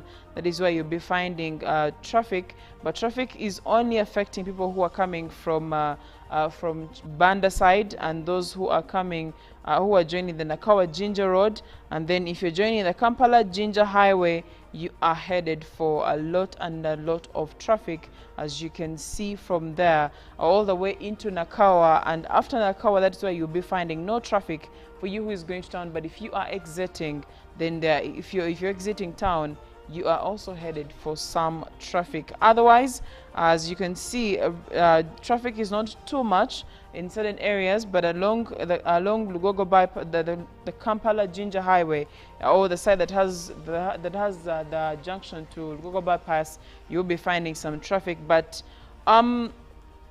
First Street has some holdups and slow movement, and also what we call the Wampeo Clock Tower is mad with some traffic. The Jinja Road is also mad with traffic until you get to the lights. When you cross over trying to make your way to Pala Road through Jinja Road, you'll be finding no traffic as you are making your way to town. And that's it for traffic updates this morning. Stay tuned for Good Morning Uganda agenda as we are speaking matters NEMA and everything that has to do with it. Stay with us.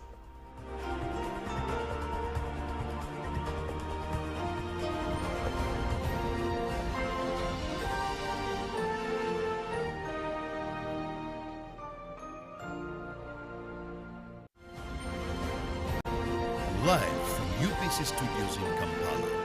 This is Good Morning Uganda. Pick of the day on UBC.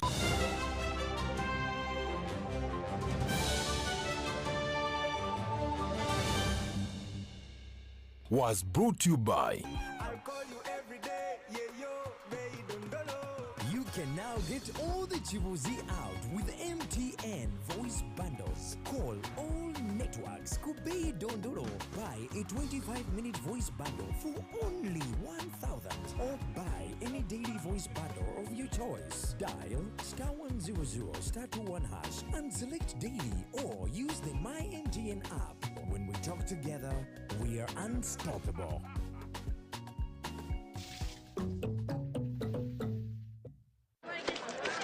Juko. Yo. Check the shopping, man. What's your secret? Uganda, haven't you heard of the parish development model PDM? Yes, I did, but I thought it was just a talk. No, Sebatia. It is real. I and a few friends together formed a circle, accessed money from the PDM, invested in a portrait project, and now things are moving. Juko. I thought I was one of your friends. You are. But you left me behind. I didn't leave you in poverty. What you do, just visit your LC2 chairperson and your parish chief and start the process of economic transformation. Just like that. The parish development model is an initiative from the government of Uganda through the Ministry of Local Government designed to transform all lives of Ugandans for the better. PDM, my parish, my development, my life. A new dawn on Behind the Headlines with me, Timothy Nyangweso. Every Wednesday, live in our studios in the heart of Kampala. We have conversations that have analysis, explanation, but not every truth is fact, and not every fact is truth. Every Wednesday, 10 p.m. on your public broadcaster. All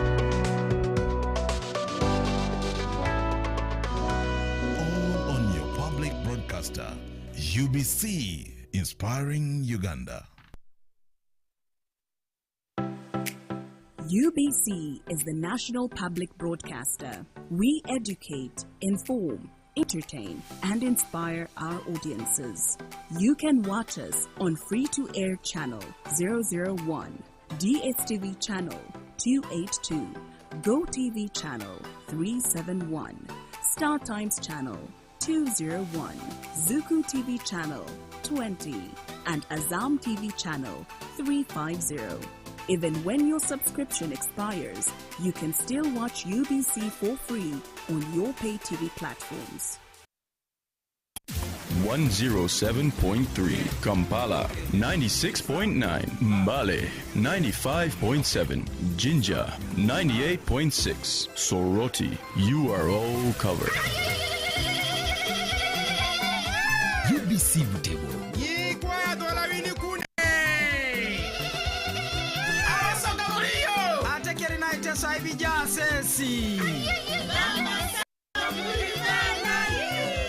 UBC Butebo. Live from UBC Studios in Kampala. This is Good Morning Uganda.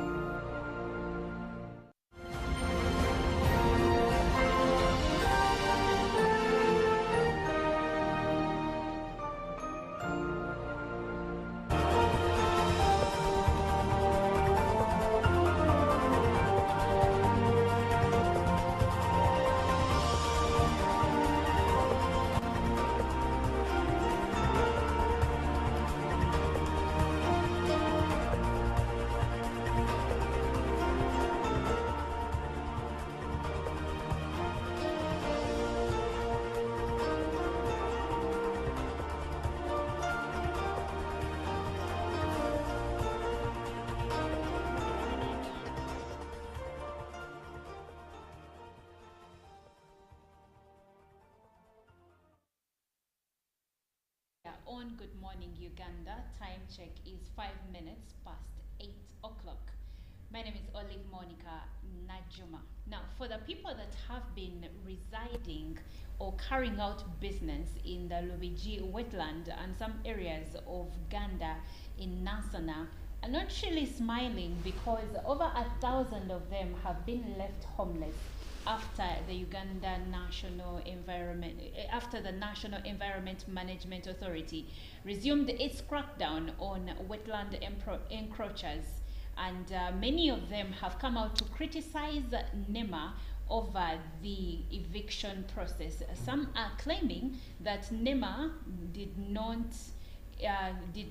alert them that they were going to be evicted, but NEMA says they had given them 21 days, actually more days, to prepare for the eviction. Well, I'm having this conversation with Mr. Francis Ogwal, the Senior Manager, Environment Planning and Coordination at the National Environment Management Authority. Good morning and welcome to Good Morning Uganda. Good morning, Olive.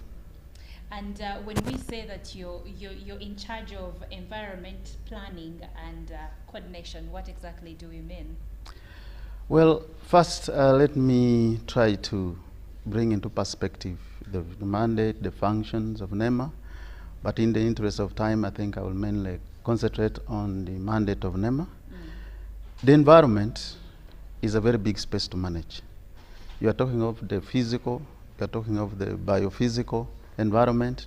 That is where people have settled, but also the environment there, the biological environment where people have not settled. So every available space that you see on Earth here constitutes the environment. Even where we are seated here is the environment. So it is a very big space to manage. Now, to manage that big space, previously, before the National Environment Management Authority was, put in place by an Act of Parliament, these sections of the environment were being managed by sectors, but they are not well coordinated. So things were not being done well. And after a lengthy discussion then in 1995, the law, the National Environment Statute, now the National Environment Act, was put in place and established the National Environment Management Authority as the principal government agency that should coordinate, monitor, supervise, and regulate all functions or all activity in the field of the environment. But because the environment is so broad, you're talking about wetlands, you're talking about wildlife, you're talking about forests, you're talking about agricultural landscapes, water ecosystem, and so forth. So that kind of task is so big for one entity to manage alone. So then the law put in place what we call the lead agencies. A lead agency is a government entity. It can be an officer, it can be those that the law authorizes to manage sections of the environment. So we work through those ones because for them, they manage specific sections of the environment. If it is forestry, it is National Forest Authority. If it is Wildlife Authority, it is Uganda Wildlife Authority, and so forth. So then we coordinate them. But the actual management of those specific areas is by those agencies. The same to local government. And by the way, the management of the environment is the decentralized function. So people may be thinking, once there's a problem, then NEMA is doing nothing. So things are going bad because NEMA is doing nothing. No.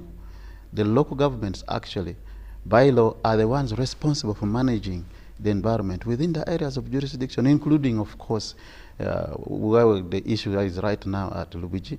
So you have got a local government there, and their function is to manage that section of the environment which is there. But it also goes further. It doesn't exclude the individual from managing the environment. The individual, if you look at the Constitution, you look at the wetlands regulations, you look at the Environment Act, you look at a number of laws, it is very clear in the Environment Act, in those legislation and the Constitution that the individual shall protect the environment. So when you don't protect the environment, you have also committed an offense. So it is just not a number that people should be looking at. You have not managed. People are doing this. You are not managing.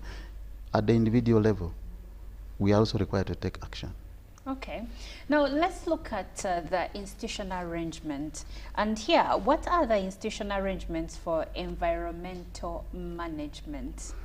I think I more or less covered it, but I will start with you now to summarize it. You have got at the apex, the National Environment Management Authority. But maybe before even I said necessarily the apex, there's also the Policy Committee on Environment, which is composed of ministries. Actually, it is headed by the Prime Minister. Below it, then you have got Ministry of Water Environment, you have got NEMA. NEMA, then you have got the lead agencies I was telling you about. From there, you have got the district, local government, and then you go down up to the sub-county and LC1. So the environment, when you look at it, it starts from below and goes up. We only come in there because people are not doing what the law tells them to do. Otherwise, those issues shouldn't have been, NEMA shouldn't have been going there. It should have been the LC1, should have been the district authorities to have taken that action. Okay. Yeah, but you see, they didn't. Yeah. And I did ask that because in most cases when the question of environmental conservation comes up, many people will, of course, the first person to blame or the first entity to blame is usually the National Environment Management Authority. Yes. And it's important for them to know how it is working and what sister agencies it works with. Because for many of us, when you hear wetland encroachment, NEMA, Yes. evictions, NEMA. Forest. So NEMA is Noise, the bad guy. pollution. Noise, pollution. But when things are going well, do you remember NEMA? We do. I we doubt. do. We remember Okay. you. We do remember you. Yes. Anyway, we are having a conversation regarding the environment, and that is brings into the conversation the National Environment Management Authority. It is against the backdrop of the evictions that have been happening and are still ongoing in Lubiji, where over 1,000 people have been left homeless.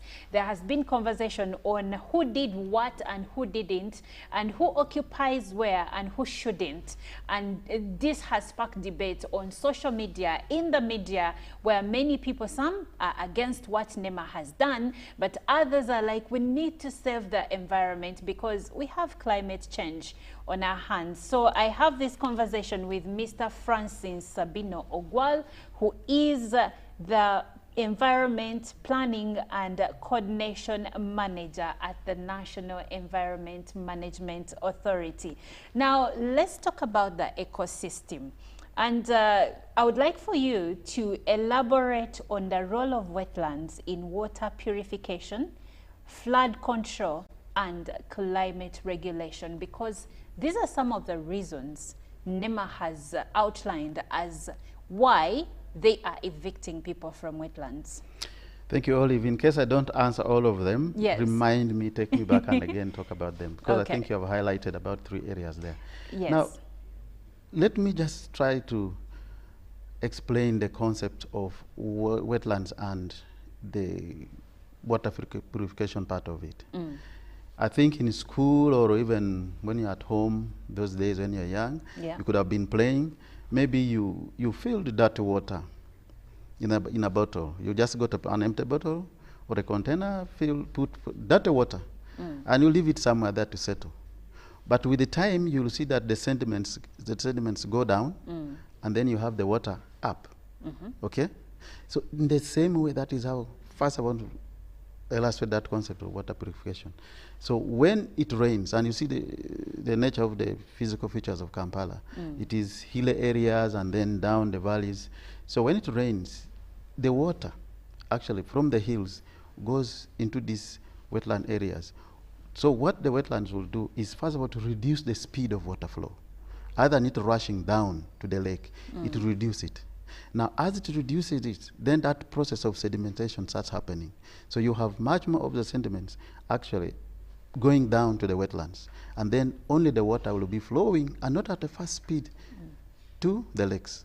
So that is one part it does. It slows down water, it allows, move floods, and then it allows water also to settle, and then the sediments are removed, and only water goes. Now, within the wetland ecosystem, there are some plants that actually play a very critical role in trapping pollutants. The typhus, the fragmentitis, those ones, what they do, they trap and lock the pollutants on their root system. So that again, instead of that, those pollutants going straight to the lake, you have less of it going there. And therefore, it is already helping you to reduce on the pollution going into the lake. That is the other bit that the water purification, the wetlands do when it comes to water purification. Now, over time, you find that as less pollutants goes to the lake, as you have less of the brown water going into the lake, so the cost of water purification actually is reduced. And therefore you have a point where if we don't protect these wetlands, if we allow degradation to go on, more pollution is going to happen. The lakes, or the water in the lakes is going to be more brown, and therefore the cost of water purification will go high. So these are the things we should know, that the way God designed these things, that was how we are supposed to be helped, not necessarily to destroy them and forego that function. The other one is on the flood control, and I think I already explained that. The wetlands will not allow the floods to move very fast, or at least even the floods from the hill areas. That is where they're going to rest before they go into the lake. Now, people are instead settling on the waterways, in the floodplain. So what happens when it rains? You've seen some few hours of rain in Kampala, what it results into.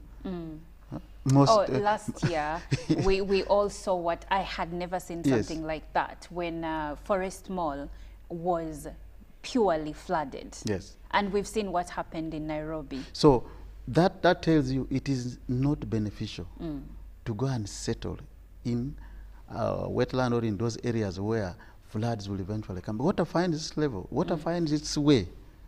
As the saying goes, it will always go there. Nature finds it. So you go and settle there, and the way humanity is that when the water level has receded, they are back there.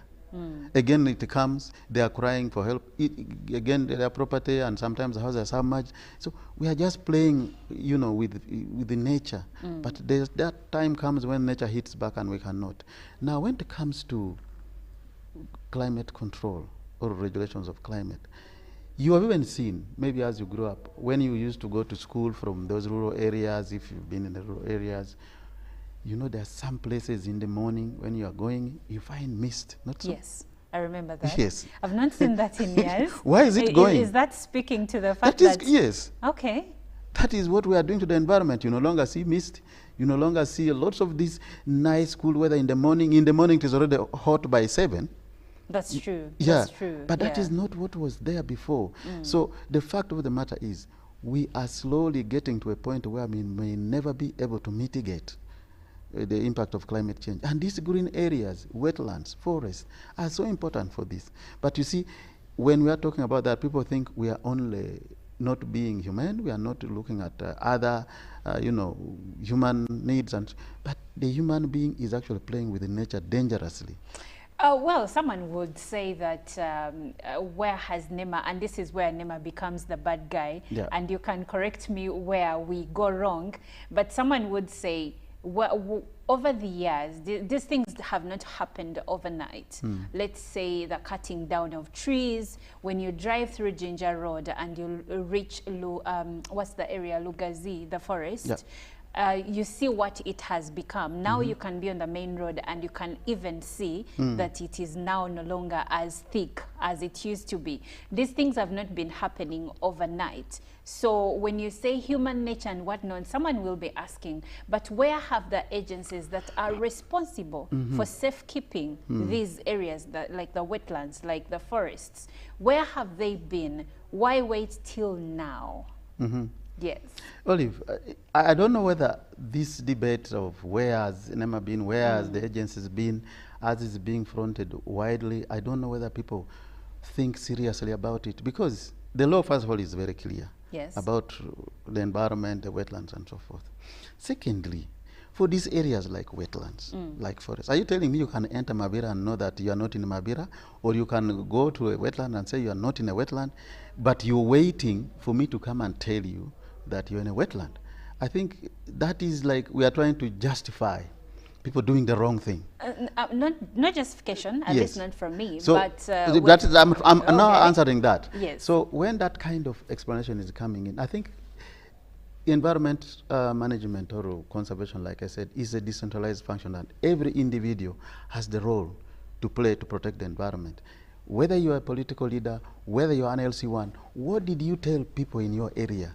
Let me ask you, Olive, have you seen any government agency that is going to be dotted in every available space to manage humanity, whether it is a crime. Do you see police in every, is there police at your door, at your gate, at your road? So what I'm trying to say is, the reason people are fronting that is because they just want to say, if you have not come to stop these people, then they have not committed the crime. No, people should have a culture of protecting the environment. They should know that this place where I'm going, if I have to use it, let me seek for guidance. Why do they settle there? And when we are telling them, or we have now caught up with them, they're now saying, where were you when I was settling here? I mean, it defeats my understanding. But for me, I think other than taking that route, let's all just do one thing. Let everyone be more conscious, be more proactive about managing the environment. You see, in other countries, we go there. And we marvel, we appreciate how they are doing things so well in the environment. And we say, you know, for us here, we have policies, we have laws, but we don't implement. It is because of the attitude people have. It is of the culture of people in this country. How do you want people to look at somebody doing the wrong thing and you say, NEMA will come and sort them out? All right, now I will come back to you on attitudes and maybe how we can best change them. But first of all, why are more and more people settling in catchment areas like wetlands? And why are others cutting trees to a degree that forests like Mabira are no longer what the marvel that they used to be? I'll still go back to the issue of wetlands. I may touch on forests also, but I think overall, the case of Lubiji and Kampala in particular, I was trying to search through, you know, I went to Mr. Google yesterday. Yes. And I was just trying to look at the population of Kampala. What has it been over the years? And when I looked at 1980, if Google is right, Mr. Google, it was even under 500. It was about 469,000 people. That means it was far less. Even maybe 1970, 1960s, it was far less. But fast forward, when I looked at, you know, 2000, it was about 2 million, about that. That's what it is telling me. Now, when I look at currently, it's over 5 million. That tells you this population of Kampala has grown and it's going to continue growing. But most of it is people migrating from the rural areas, coming into Kampala. And its space is fixed. Unfortunately, Olive, space is fixed. I mean, land. And for some reason, so those who migrate settle in the wetlands. So now when they come, they want where to sleep, isn't it? And then they look around. They find this is soggy place. Nobody has the capacity to or those together. I'm going there, and so you find that the wetlands are absorbing a lot of pressure from this rural-urban migration into the cities. Now, you try to picture yourself about this, Olive. That this is 2024. We are at over 5 million. And again, Mr. Google was telling me that by 2050. We might be maybe 12 million or more here in this Kampala, here in this city. Now, if we say that for every migration, people could be allowed to settle in wetlands, are you going to have any wetlands around Kampala? There's nothing. Nothing will be left. So I think for us, we need to be more proactive now to educate the people so that they understand you have migrated here, but there are areas you will not be allowed to settle in. And we need to work as a team on that.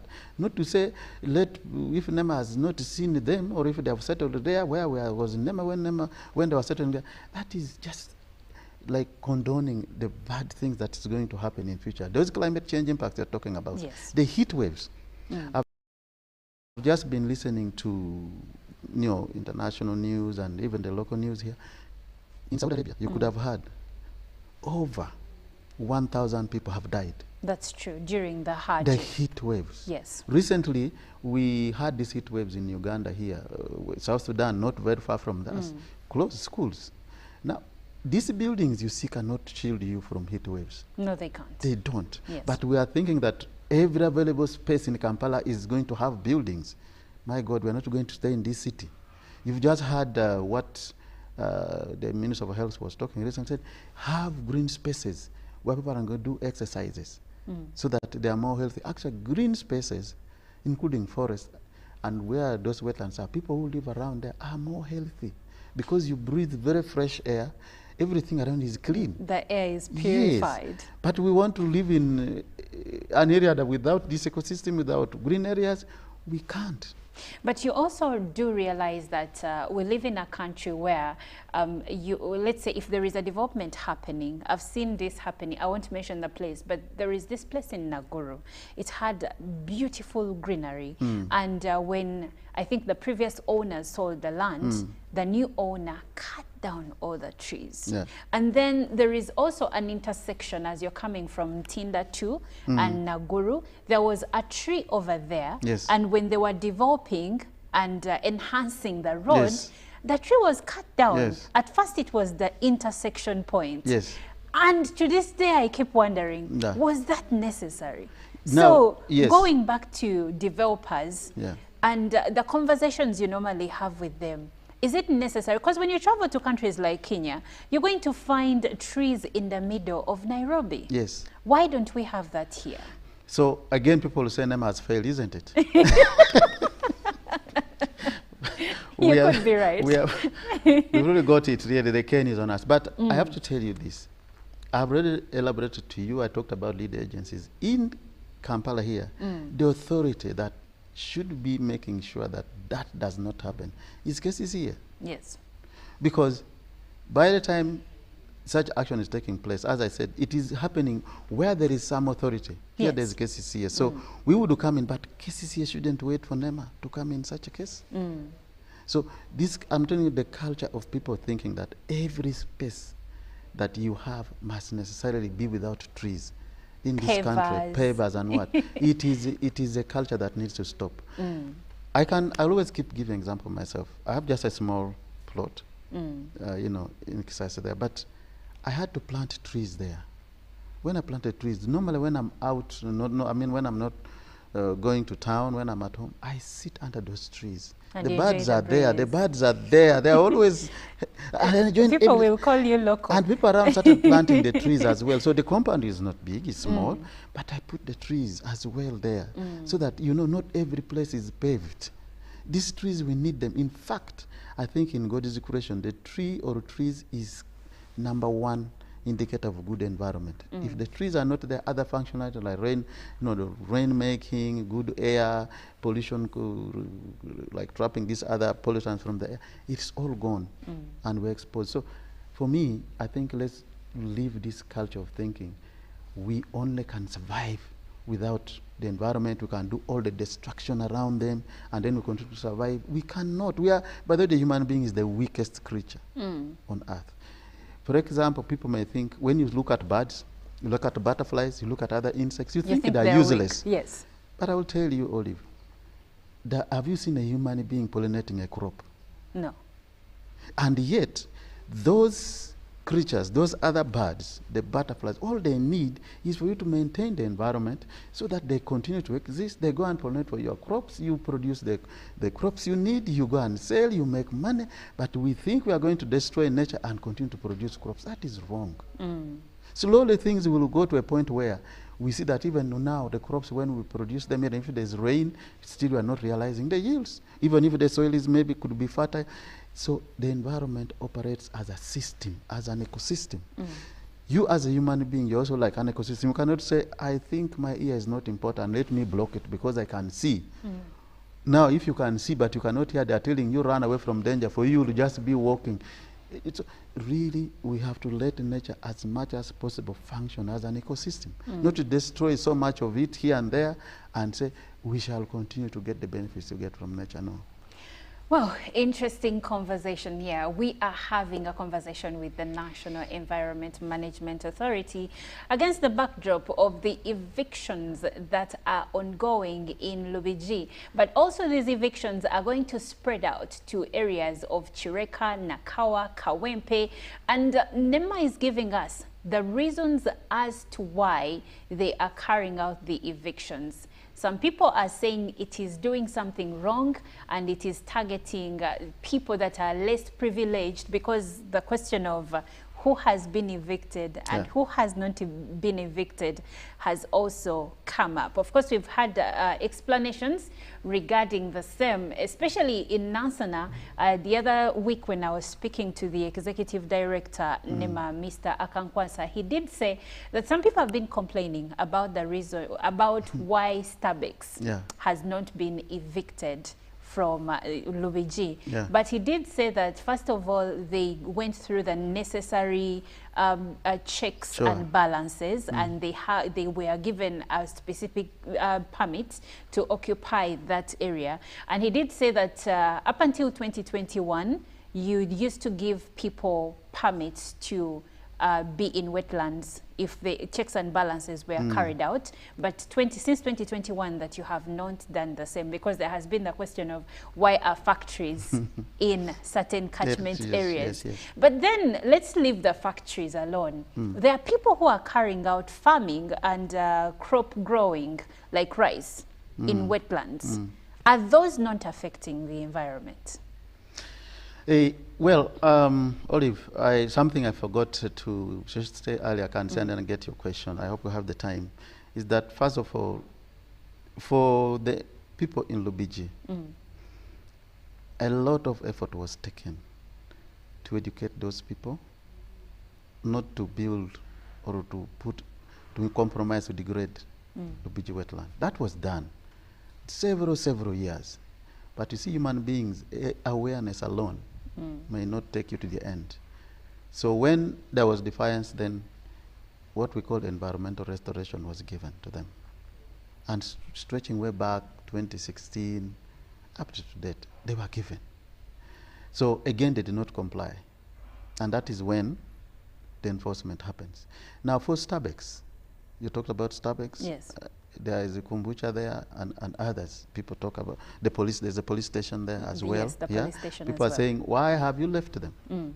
Now, those two, kombucha and Starbucks, you see, you can have land which borders a wetland. Part of your wetland, your land could have a wetland in it, or you're just bordering a wetland. So for those two, they were told to use only the dry part in the conditions of approval. Not to go to the wetland section. But again, as I've told you, compliance, people think if so-and-so is not there, I'm not going to comply. They have given me only to stop here, but I will go further. So we are now going to have a detailed report to see how far they complied with that or not. So that is why you see them there, because there was an approval, but with the conditions. So when you see us, for now you don't so know when you how see us much. moving like that, Yes. we are being conscious. But action is going to be taken on them. Well, now when it comes to the police, at the time the express or the northern bypass was being constructed, there were a lot of concerns about criminals having become so many in the place. People were scared about the security. So that was just put as a temporary measure for us to contain the insecurity or criminal activity within that area. But again, we are now in discussion with the police to relocate them.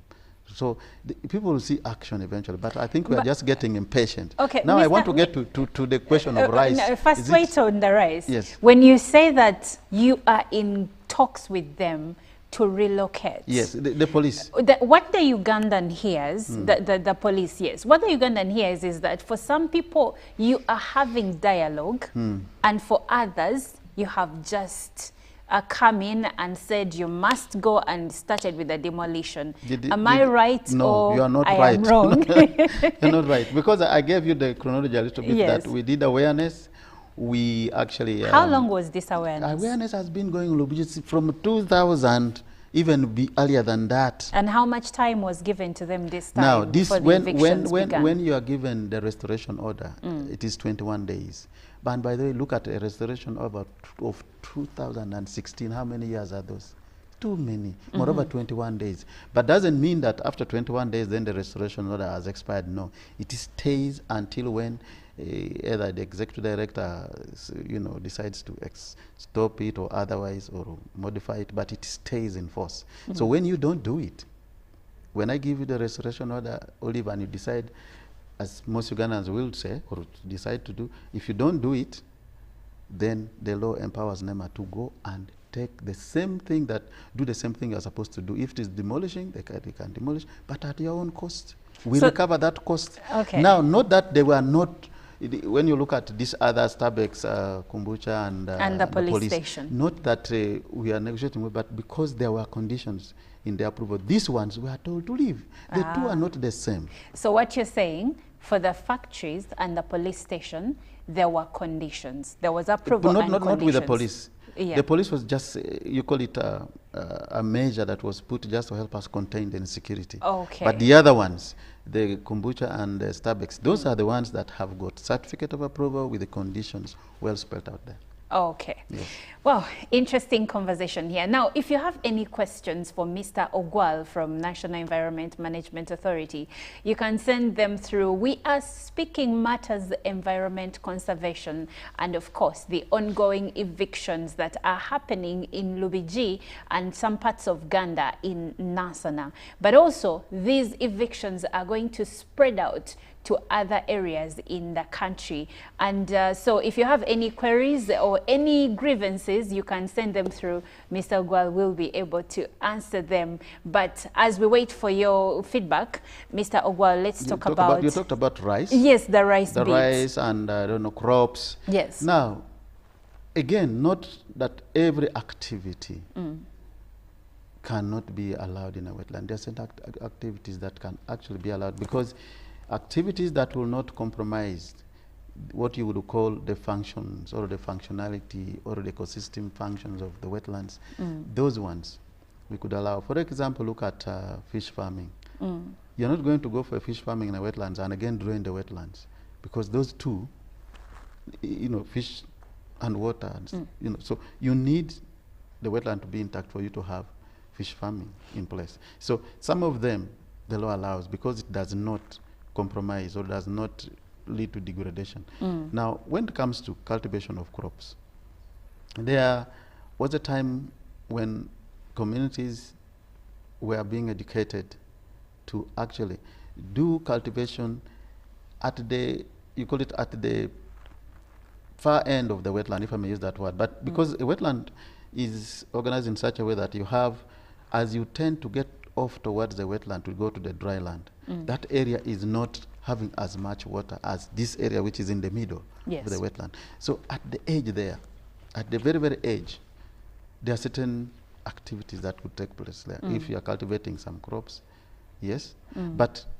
that again has tended to be abused. People will start and they will keep going until they are in the middle, and therefore destroying the entire wetland ecosystem. So regulating such kind of well-intentioned activities again become a problem. And that because humanity just want to do things randomly as it were.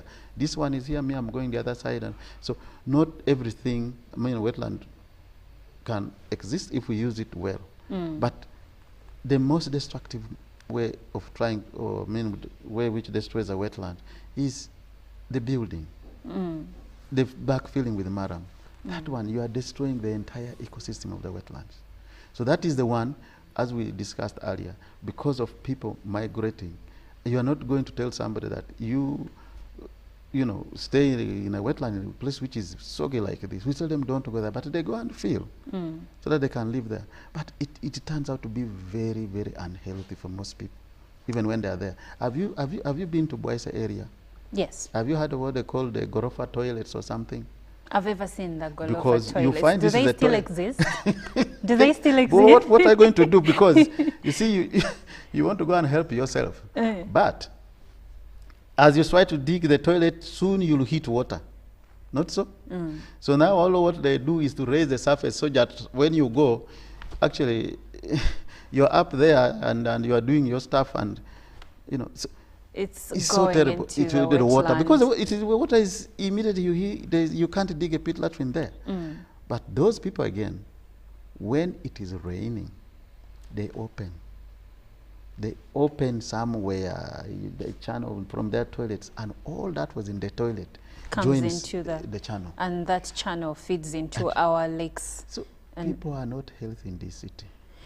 Wow, interesting. But I have a comment coming in from Gumisiriza Vincent from Uganda, and he says government of Uganda is only good at paperwork, but implementation zero.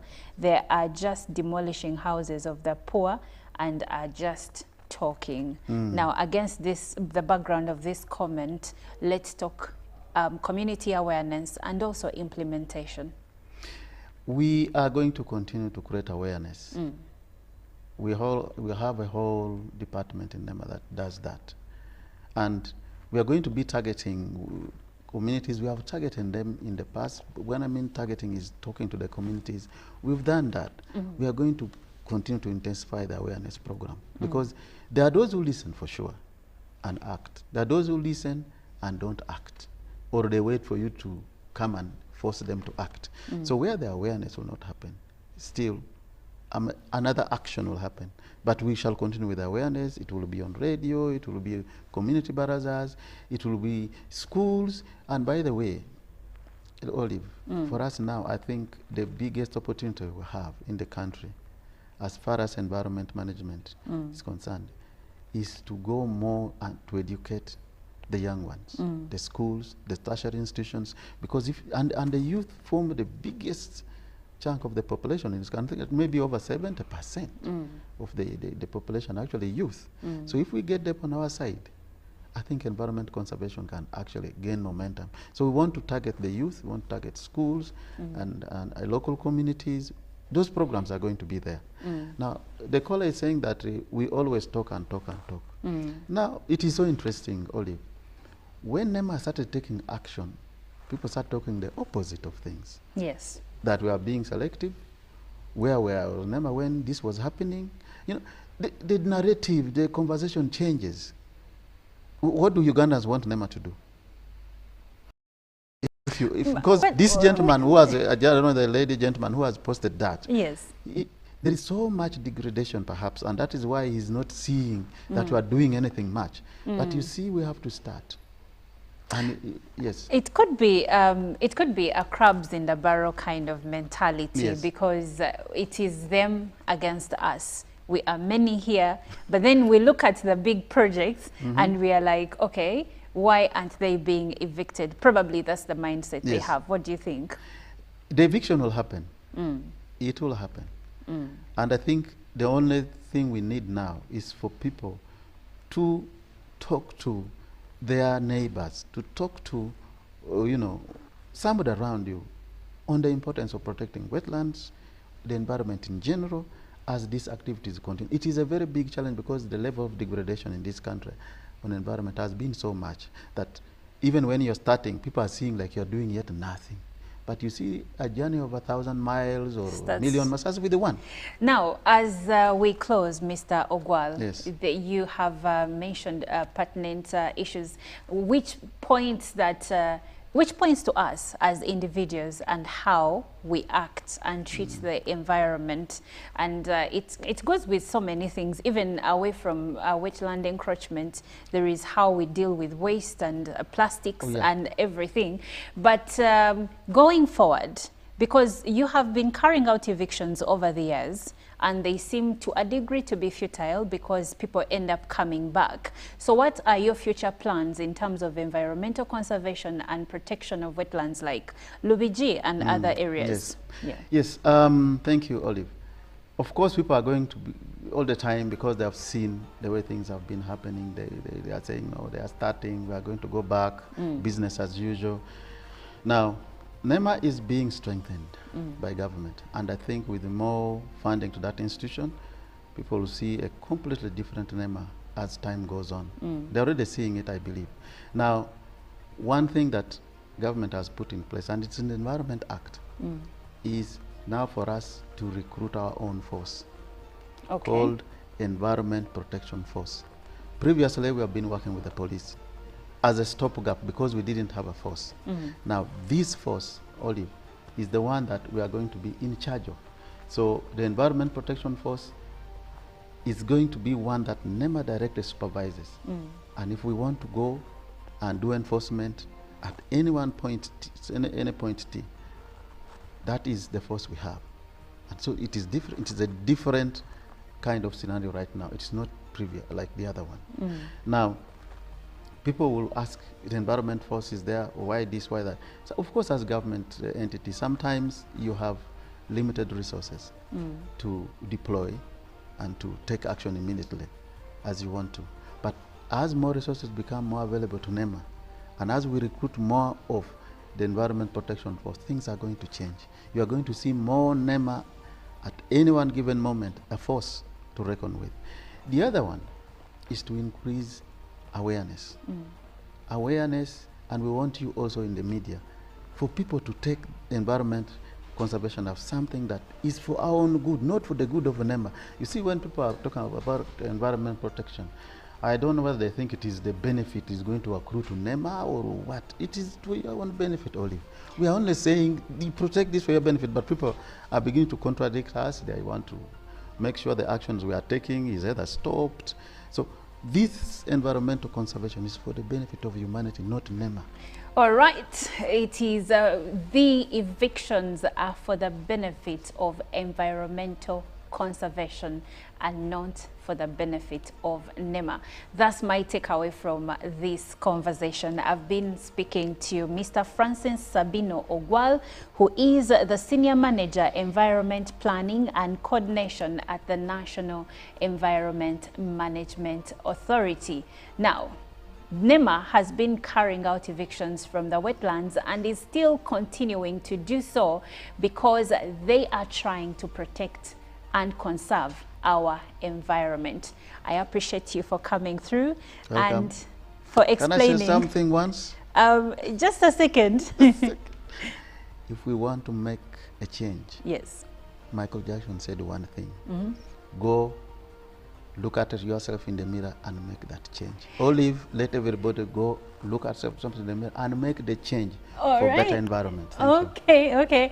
Well, stare at the man or the woman in the mirror and ask yourself if you are conserving the environment and if you are living in a Uganda that and breathing the air that you think is right for you. But this is where this conversation is going to end. I'm Olive Monica Najima, and we've been talking of environmental conservation. Now, Ruben Mpima is coming up next with our sports updates.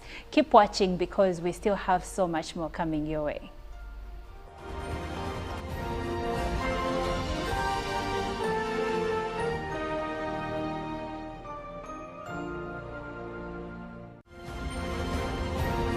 Live from UBC Studios in Kampala, this is Good Morning